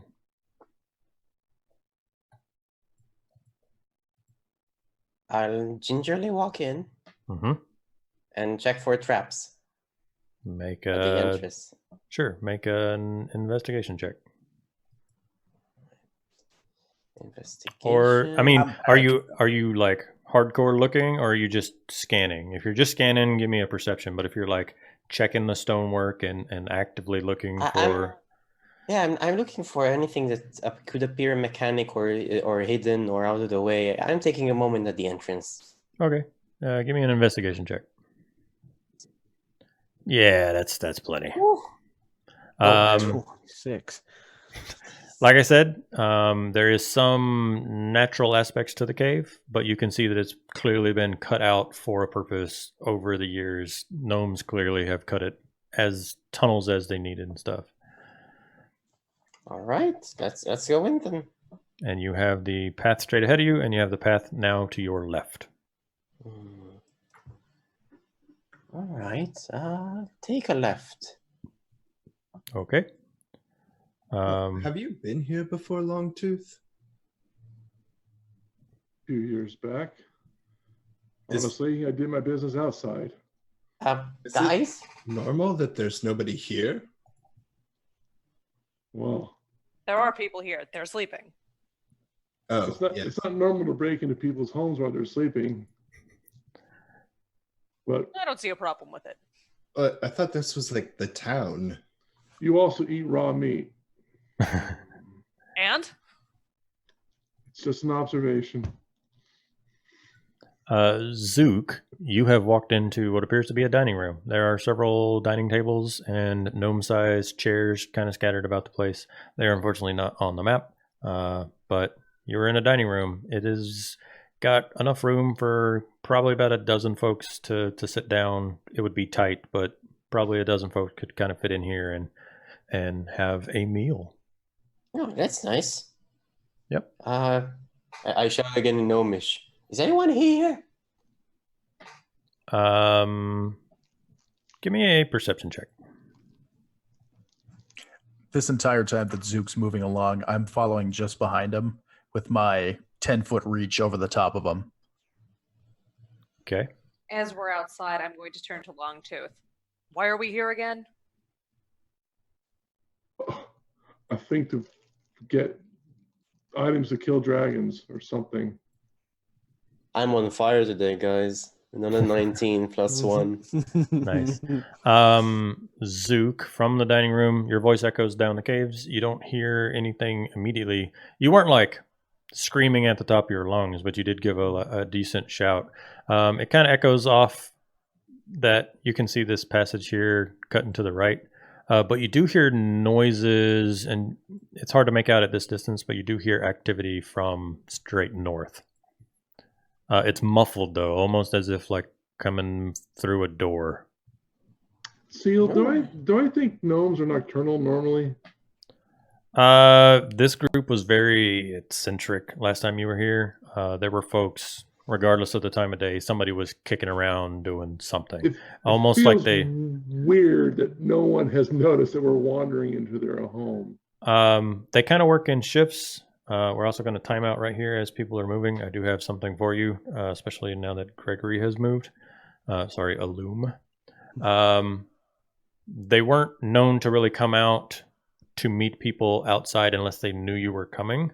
Depending on the time of day that you came here, a bunch of them would be in the dining hall or the dormitory areas, and you know that there are other areas, but they kind of do shift work. So depending on what shift, what time of day it is, will affect who's awake and where they're at, and whether there's people out there like cultivating mushrooms or whether their hunting parties have gone out or what. So kind of depends on the time of day. But we do have our first activity happening, because as soon as Illume steps into the T section of that hallway there is a maddening cackle of a laugh that comes from the south of him, and you just hear like this screechy, like old woman voice go, "New test subjects!" And there's a bunch of like clacking and wooden gears and metal sprockets and stuff, like clack, clack, clack, clack, clack. And immediately a crossbow bolt flies past Illume's face and like bounces off the wall behind him, or behind her, sorry. And I'm going to need everyone to roll initiative, because Illume, what you were looking at is an old crotchety gnomish woman who is sitting on like this platform device, probably 6 to 8 feet tall, and she's like in a wooden chair and has levers on both sides and pedals at her feet. Nice. And below it is 4 like crossbows mounted to this thing, and as she pedals and moves the levers, one of the crossbows will shoot, and then she just keeps pedaling, and the whole device like ratchets around, and another crossbow is ready to go. And so she shoots the first shot at you and starts pedaling, and it is clanking around to like line up and go again. So Okay. that is If what I you were. I cannot see down the corridor. Do you? Oh, yeah. Sorry, this is the map that I did not get your token on, because I fixed it on the dwarven one, but I had not got a chance to. No sweat. Go here yet. You do not have dark vision? Question mark. Do have. I mean, like there. What happened was there was an apostrophe after the 0, and apparently 30 feet in the box breaks it. So, Nice. Mobby. I rolled it and it didn't appear on the turn order. Once you're on there, you can click on the number and type it in. Yeah, just roll me another one and then edit it to 9, or I'll edit it if you need to. All right. Did you select your token before you click the button? Probably not. Let's see. There we are. All right. So you guys can see her now. Crazy gnomish woman, wild eyes, goggles up on her forehead, little leather cap, and just sitting on this big mechanical thing. And so, Illume, you are aware of this. Everyone else, you just hear shouting, and then Longtooth, Jamaril, and maybe Cazador would have seen the shot go past Illume. And we will sort, and it is Cazador up first. Cazador, being quite excited that something to her interest is happening, is going to rush in and fight. Round 1. Fight! Yeah. How much speed you got? Can you get there? Can get to Illume. Are we doing half movement through companions? I don't care enough to like enforce that, so up to y'all. Same thing with flanking. I meant to bring this up earlier when y'all were flanking the Manicore. If you guys want to use the flanking rule, I could be convinced to do so, but just remember that enemies would get the same benefit. I don't normally use flanking for 5e, but up to y'all. I don't really use it either. I was just trying to be descriptive of what the thought No. process was. The word flanking reminded me that I meant to discuss certain rules before we got going, like in Discord. I just never got around to it. All good. All good. So I'm just going to use my whole turn to move, and I'm going to get in and sort of around into the back of this woman and have my spear ready at her neck. Got it. As you're entering, this thing is still like clack, clack, clack, clack, and rotating around as another crossbow is like getting ready to line up on a loom. But as you can see, there are crossbows pointed. There's 4 of them, so they're currently in the cardinal directions. But she can aim in any direction effectively. Cool. That will bring us to a loom. There is a crazy woman on a weird device shooting crossbows at you. That's what she said. So a loom is going to her first instinct is to dodge back out of the sight of that thing and then call out, there is a strange woman with the most peculiar device I have seen firing crossbow bolts at us. Awesome. That's awesome. Does she live here? I'm just gonna ready an action of another Eldritch Blast in case she comes down after me.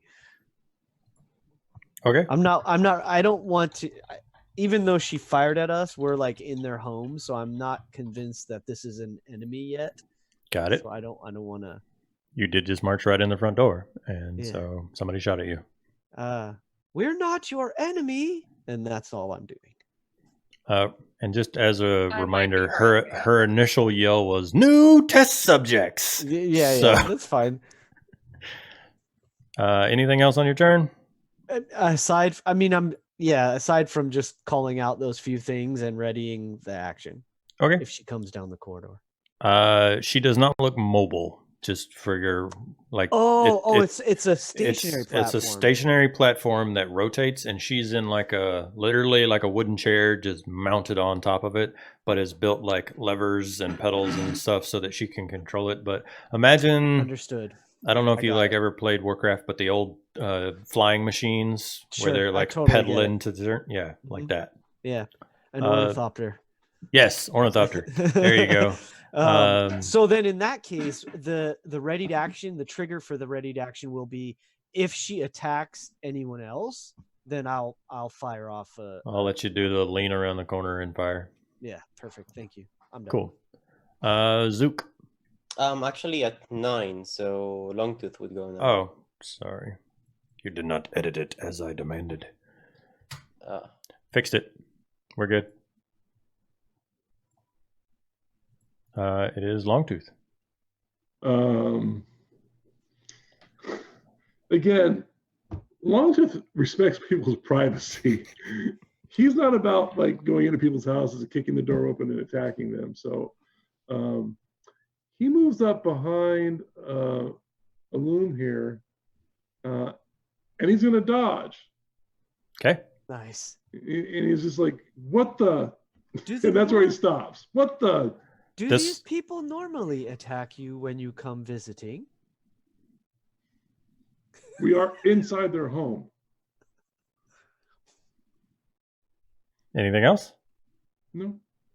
It is going to be crazy old gnome woman's turn, and considering that Cazador is in the room with her, she's going to go, yes, it's working! And she starts pedaling, and the thing is going to start rotating around, and she's going to attempt to shoot crossbows at Cazador, but due to the range here, it's going to be disadvantaged because she's making ranged attacks in melee. So let us do that thing. So she actually is going to fire once, and whether that one hits or not, she just keeps pedaling, and the next one's going to rotate around, and she's going to fire again. So the first one is an 8, and then the second one is a 16 to hit. That second one does hit. 7 piercing damages. So everyone from around the corner will just hear, "You old fucking bitch!" A loom. That is your trigger. Please, we do not wish to harm you. And I do. Crackling blue energy rockets down the corridor at her. Sure. I need specifics on whether you were aiming Critical hit. y'all are the worst. Are you aiming at the woman or the machine? I'm gonna try to. That's a great question. I think Alum is not intending to murder this woman and really just wants to disable the device if possible. Okay. So I'm gonna aim at the device, and that's a crit. That's a hit. So, Yep. yeah. So 6 + 3, 9 force damage. 9. Okay. Let me see. I think I It's have like a this thing for this. corkscrew spiral of blue energy.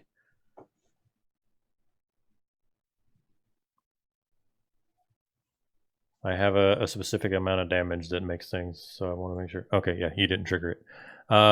So energy slams into the thing, and wood chips and splinters, and like a random cog go flying, but she's still trucking along up there. Zook. Oh, I want to know what's happening over there. So I'm gonna walk. Okay, this is. Oh. I'll start walking. My 25. That's 25. I can't see anything, so I'll dash. Oh. Hey, what's going on? We're looking behind Longtooth. Like, what's going on over there? And that's my turn. Okay. Any response to that, Longtooth? Gods, if I know. Ratheon. Yeah, at the same time that Zook is asking what's going on, Ratheon's like shouting, like, "Longtooth, what the hell was that?" and comes running. You're gonna head back down through the hallway you came in, and as soon as you come back to the main hallway, realize that everyone's just bunched up in a line. Yep. I will let you guys like scooch past. It's 5 foot wide, and obviously a person is not 5 foot. So imagine that Zook, Longtooth, and Alum could definitely all be against like the wall on the right hand side of the passage, and if you needed to, you could get down the passage on the left. All right, let me do a quick measure here to see how far I can go. That was here. That's 10, 20. So I got 30 left. So I can get to there. Are we doing half move through people or? No, it's fine. Don't worry about it. Okay. Let's keep it nice and simple until which point you guys crit everything, and I need to make it harder on y'all. Then yeah, Ratheon, like his cockles are tingling, so he just comes crashing through. It's battle has commenced. He needs to protect people, so he just started knocking people out of the way. Comes rattling down the hallway. There you go. Jamril. All right, seeing the bunch up in the halls, the bolts flying every which direction, I'm going to kind of move my way down the corridor. And I see this weird sight, and I say, "No, we are not new test subjects. We are new friends." And I will cast Charm Person on her. Ooh. Nice. Go ahead and drop that so that I know what I got to do. I assume there's some wisdom happening.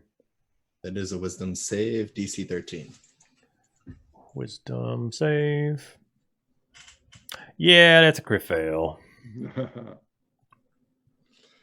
I will step back a little bit for my friends. Technically, she has advantage, so it's a 13 since y'all are fighting it. Okay, then she would just pass. I don't mean to steal that from you, but...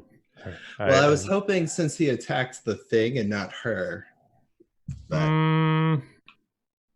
It just says if you or your companions are fighting it, she's engaging y'all, so I'd lean more to the... Gotcha. So yeah, that'll be my turn. Got it. Cazador. Gonna get it now. I am definitely not attacking this machine. I am going to stab this lady with my spear. We gotta get in there before Kazor kills her. Right. I was excited, but now I'm bloodlusty. Yeah.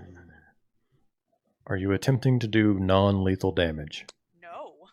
Got it. do the thing. Did she do non-lethal damage to me. She didn't kill you. She coulda. 17 for 4 bludgeoning damage. That was my second one. Hold on. I don't know if it matters in which order you do your action, bonus action, but that would have been my unarmed attack. I think technically with the monk you make the action first, and then that lets you use the bonus action. For those of you curious how the rules actually work, the spear is a crit fail and going to miss, but whatever your unarmed strike, whether it's the side of the spear shaft or an elbow.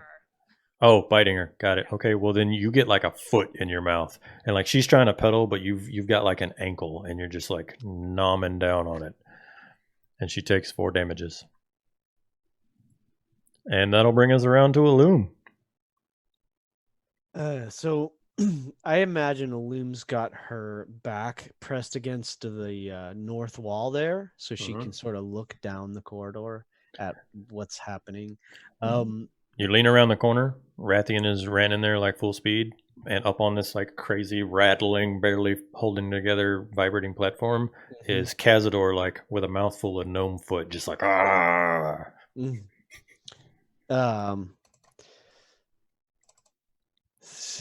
So Illum is just gonna probably do the same thing and try to disarm this person.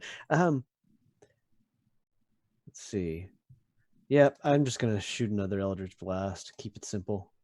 At the lady or at the thing? No, I'm still gonna try to blast this device. Okay. 15 to hit. That's a hit. That'll be another 8 force damage. Woo-hoo. So your Eldritch Blast like slams into the base of this thing, and as it's continuing to rotate around, she's trying to line up another shot on Cazador. Your blast hits it at like the perfect angle that you're able to basically snap and break one of the mounts where the crossbows are, and it goes kind of skittering and spinning across the tile floor and like clatters up against the wall. And so there are only 3 crossbows on it right now. There is one. Sorry. No, I was going to say there's one pointed at Cazador, there's one on the gnome's right, and one right behind her, but the one that is her left hand currently is now broken and gone. Perfect. And so Illum says, I really don't want to destroy your fascinating creation. And that's it. I'm done. You're breaking it! You're breaking it! It's so beautiful, and you're destroying it! Okay, so Longtooth has had enough of standing in hallways, so there's it 10 beats of his getting movement. bit by manticores. I don't think she's in her right mind. So this is all right. So this is what his intention is, and I don't know how you want to do it, Seal, but Longtooth runs in there, sees Cazador trying to eat the leg by starting on the foot. He wants to grab this little gnome out of said chair and hold it high up above, away from Cazador, and say, "No, bad elf." In his mind, that's the plan: is to pull the food away. Got it. That's awesome. I'll treat it kind of like a grapple, and so just make an athletics, and then the gnome, gets to make an athletics or acrobatics to try and either squirm or fight you off. But you can definitely try. We're gonna go with, she does not have any skills, so it's just a straight roll, and it's an 8. So you lift her up out of the chair, and the device kind of like coasts to a stop. Cazador, I'll let it be up to you as whether you were totally latched onto that foot or not, but she is lifted up out of this chair on this device. Shake the elf off. Bad elf. Quit eating the gnomes. The old woman will just continue like babbling nonsense about how perfect her device is. You're ruining it. It was working. I was testing it. It was doing exactly what I meant it to do. And like just continued like crazed old lady screams. Cazador is going to stalk up to Longtooth with a crossbow bolt like hanging out of her shoulder and say, "She drew blood on me. I draw blood on her. Put her down." You invaded her home.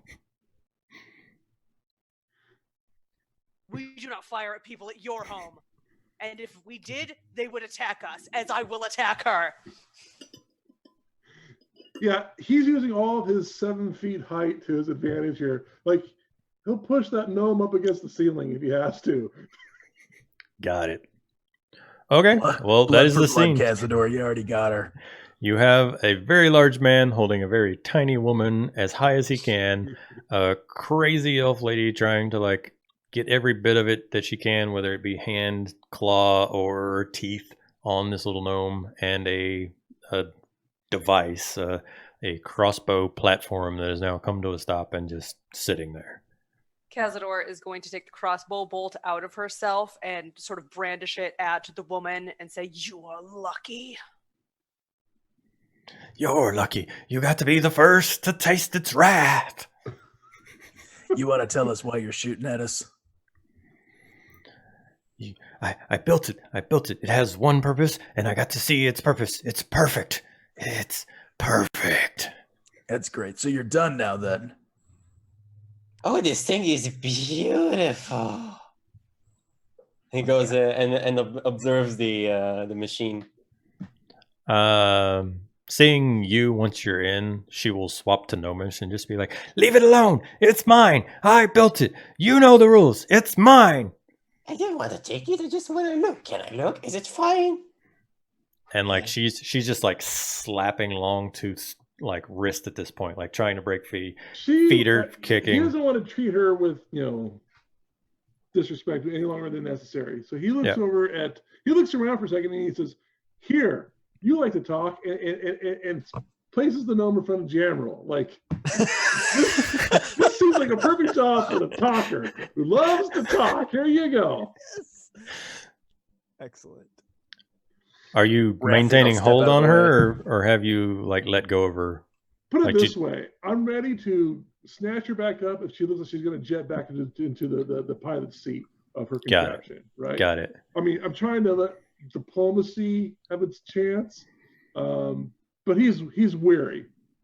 She looks like a scorned child. Like arms are crossed, and like you've sat her down, and she like looks at the bard, and then like looks back over at you, and looks at her device, and she just like harumphs for a second.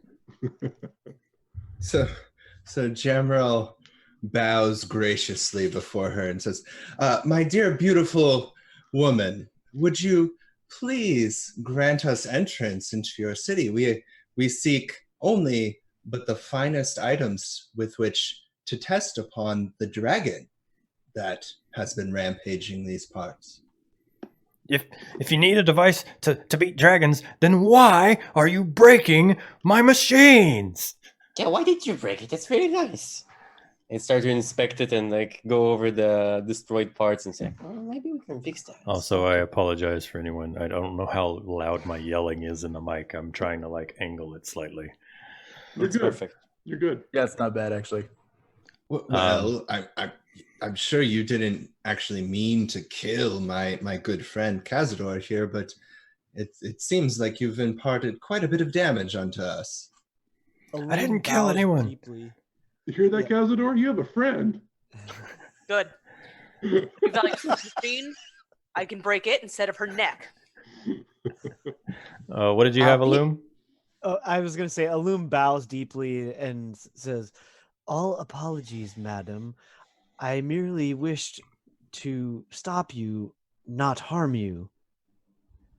This is a fine piece of machinery, and I did not wish to destroy it."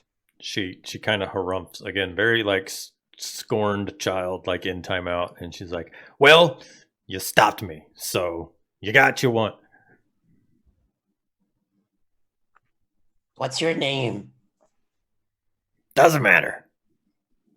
Doesn't it? She kind of clams up.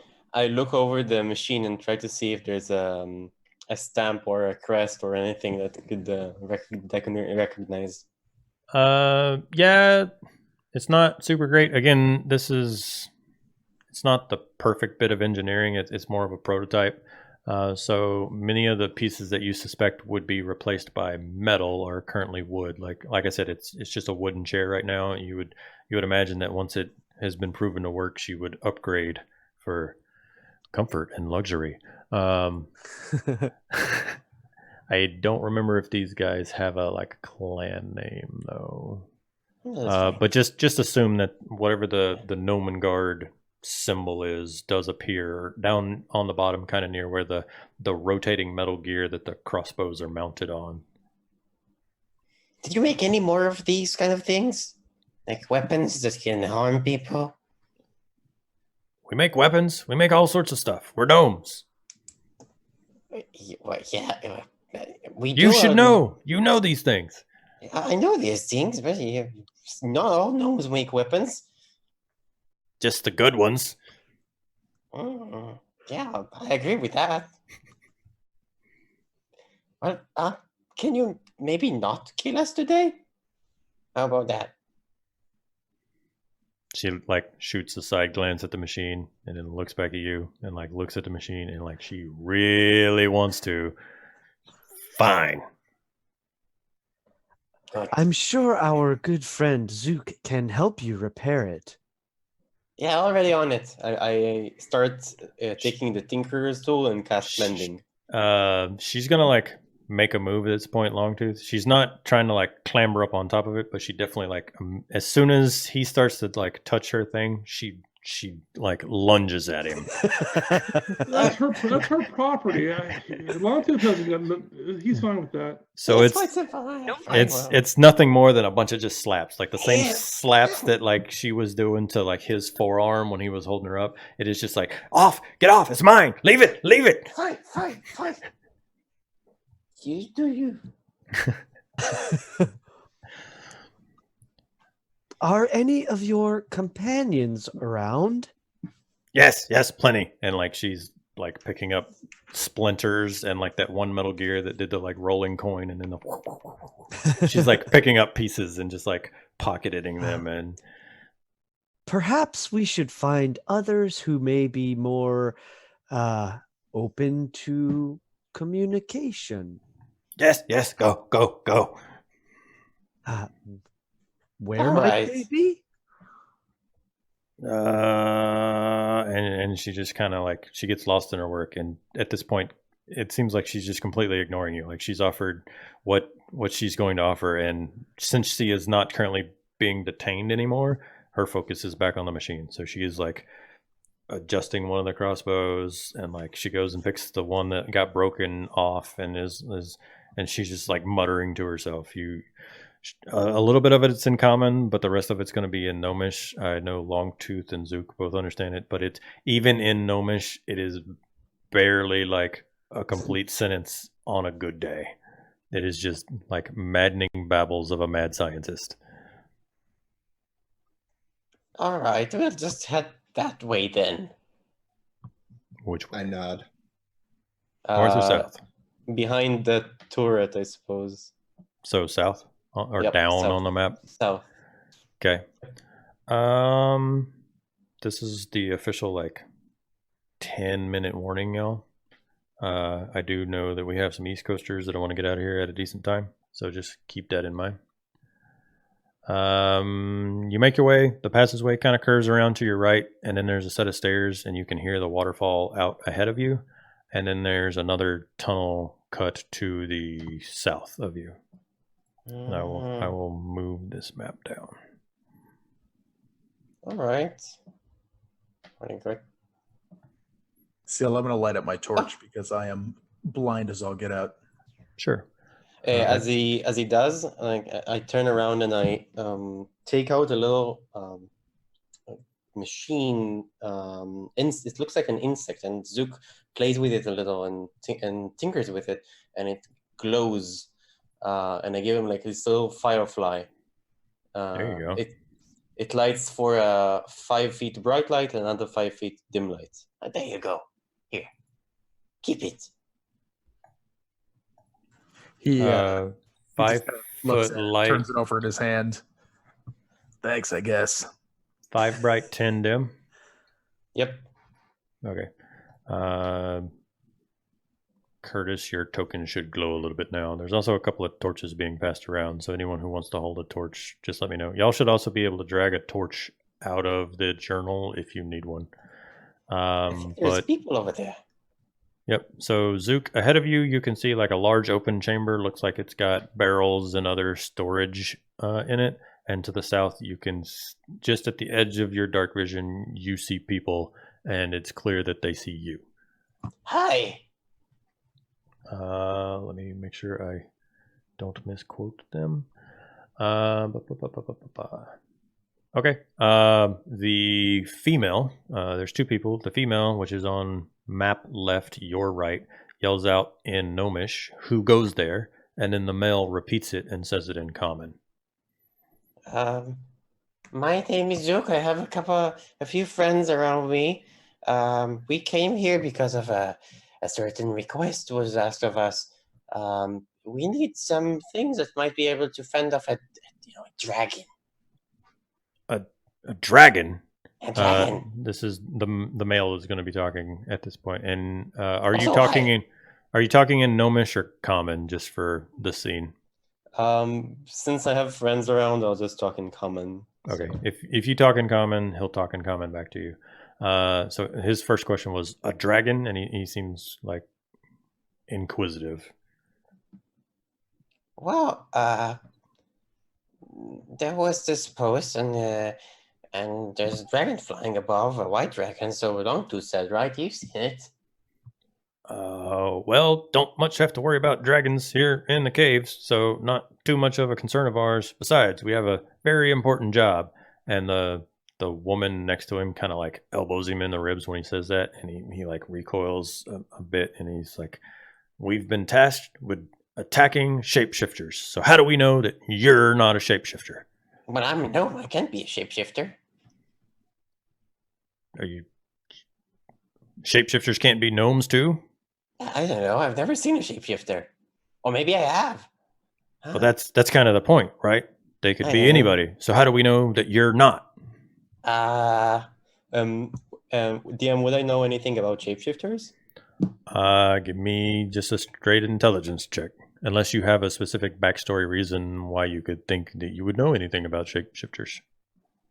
Probably not. So just a straight intelligence check.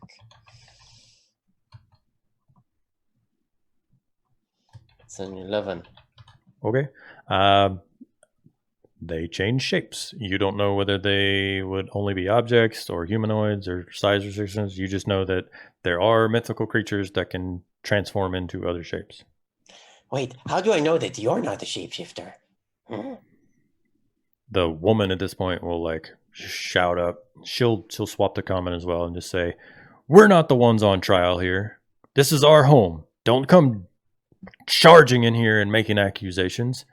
Very well. How do you want to check that we're not shapeshifters? The male will mutter something to her that you don't quite catch based on the distance. What did you say about how do you want to check that we're who we say we are and not shapeshifters? You probably have methods for that, don't you?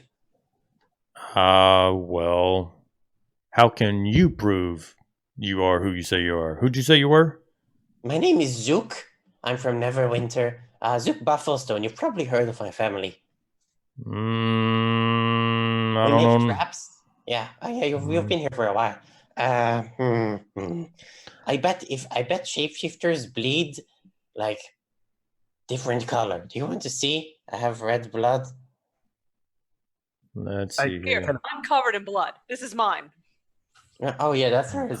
You can make a persuasion check, and I'll let you add a D4 to it if you're willing to like do something extra, like look and cut your hand and show, instead of just saying like. Yeah, I'll do that. Okay. Make a charisma check and add a D4.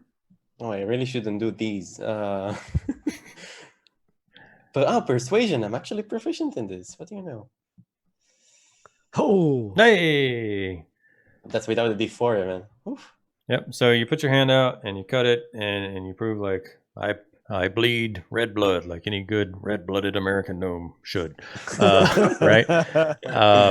And they kind of share a few hush whispers among themselves, and they're like, "Okay, so you're not a shapeshifter. Do you I know?" vote for these guys. I was I've gonna been say- with them like for a few days. They're good. Okay. And you know that they're not a shapeshifter. Definitely. Okay, because we've got one job, and then the woman will speak up and kind of like finish off the sentence. The king's tasked us with making sure to find the shapeshifter. Guys, I think we need to find the shapeshifter. It sounds like they need to find a shapeshifter. Yeah, but if we help them, maybe they can give us something to fight the dragon. Will you do that? If we help you find the shapeshifter, will you help us build something that can fight a dragon? You have weapons.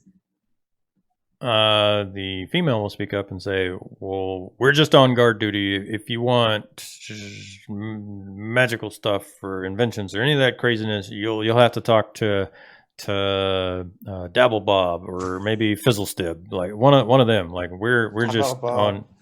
We're on. I'll put it in the chat for you. We're just on guard duty. They're in the workshop." Can you point us to the direction of the workshop, please? The male will just jut his thumb to their left, your right, map left. So I'm confused. Is it? It would be based on where you know the bridge is. It would be across the bridge onto the other see. side of the cave. Well, we'll talk with them. Sure. Thanks. Yep. Bye. Yep. Unfortunately, gang, it is approaching 9:30, and I'm getting requests from the missus to like come help. So before we get into another room, I'm gonna go ahead and kind of wind things down here. Any closing questions, comments, or concerns? As we make our way out of this area, you know, Longtooth will turn to those guards. Shapeshifters will come looking like one of your own. They look at you, they share a glance among themselves, they send one more glance at you, and you can see that they almost question whether their buddy might be the shapeshifter. And you leave them in that awkward I'm guessing somebody's like chaotic. this is I'm watching you. That was harrowing. I this met is- even those gnomes, and that freaked me out. this is the ending of the good, bad, and the ugly, where they're all out in the graveyard and they're doing the eyes, and so like the male looks at you and then back to her, and she looks, and yeah, it's the Mexican standoff of eye stares, of narrowed, furrowed brows. That's a good one-liner to end on. Yeah, but we're gonna fade to black with the group of y'all heading across the bridge? Question mark. Yeah. Okay. I guess. I think so. Unless anyone objects. Yep. Yep. So I'm gonna go ahead and kill the stream. You guys are more than welcome to stay in the call and like talk amongst yourself and stuff like that. But I'm gonna go ahead and scoot because I promised the wife that I would have a very strict time limit, and this is Bye, that time everyone. limit. Good night, so- everyone. Thanks for Thanks. the great 2 minutes game. early. Yeah, I See had a y'all lot of next fun. week. Yep. Bye-bye. We will be back next Wednesday at 6:30 PDT and run for another 3 hours, and we will see what's happening with this mysterious shapeshifter somewhere in Nomengard. Cool. Bye.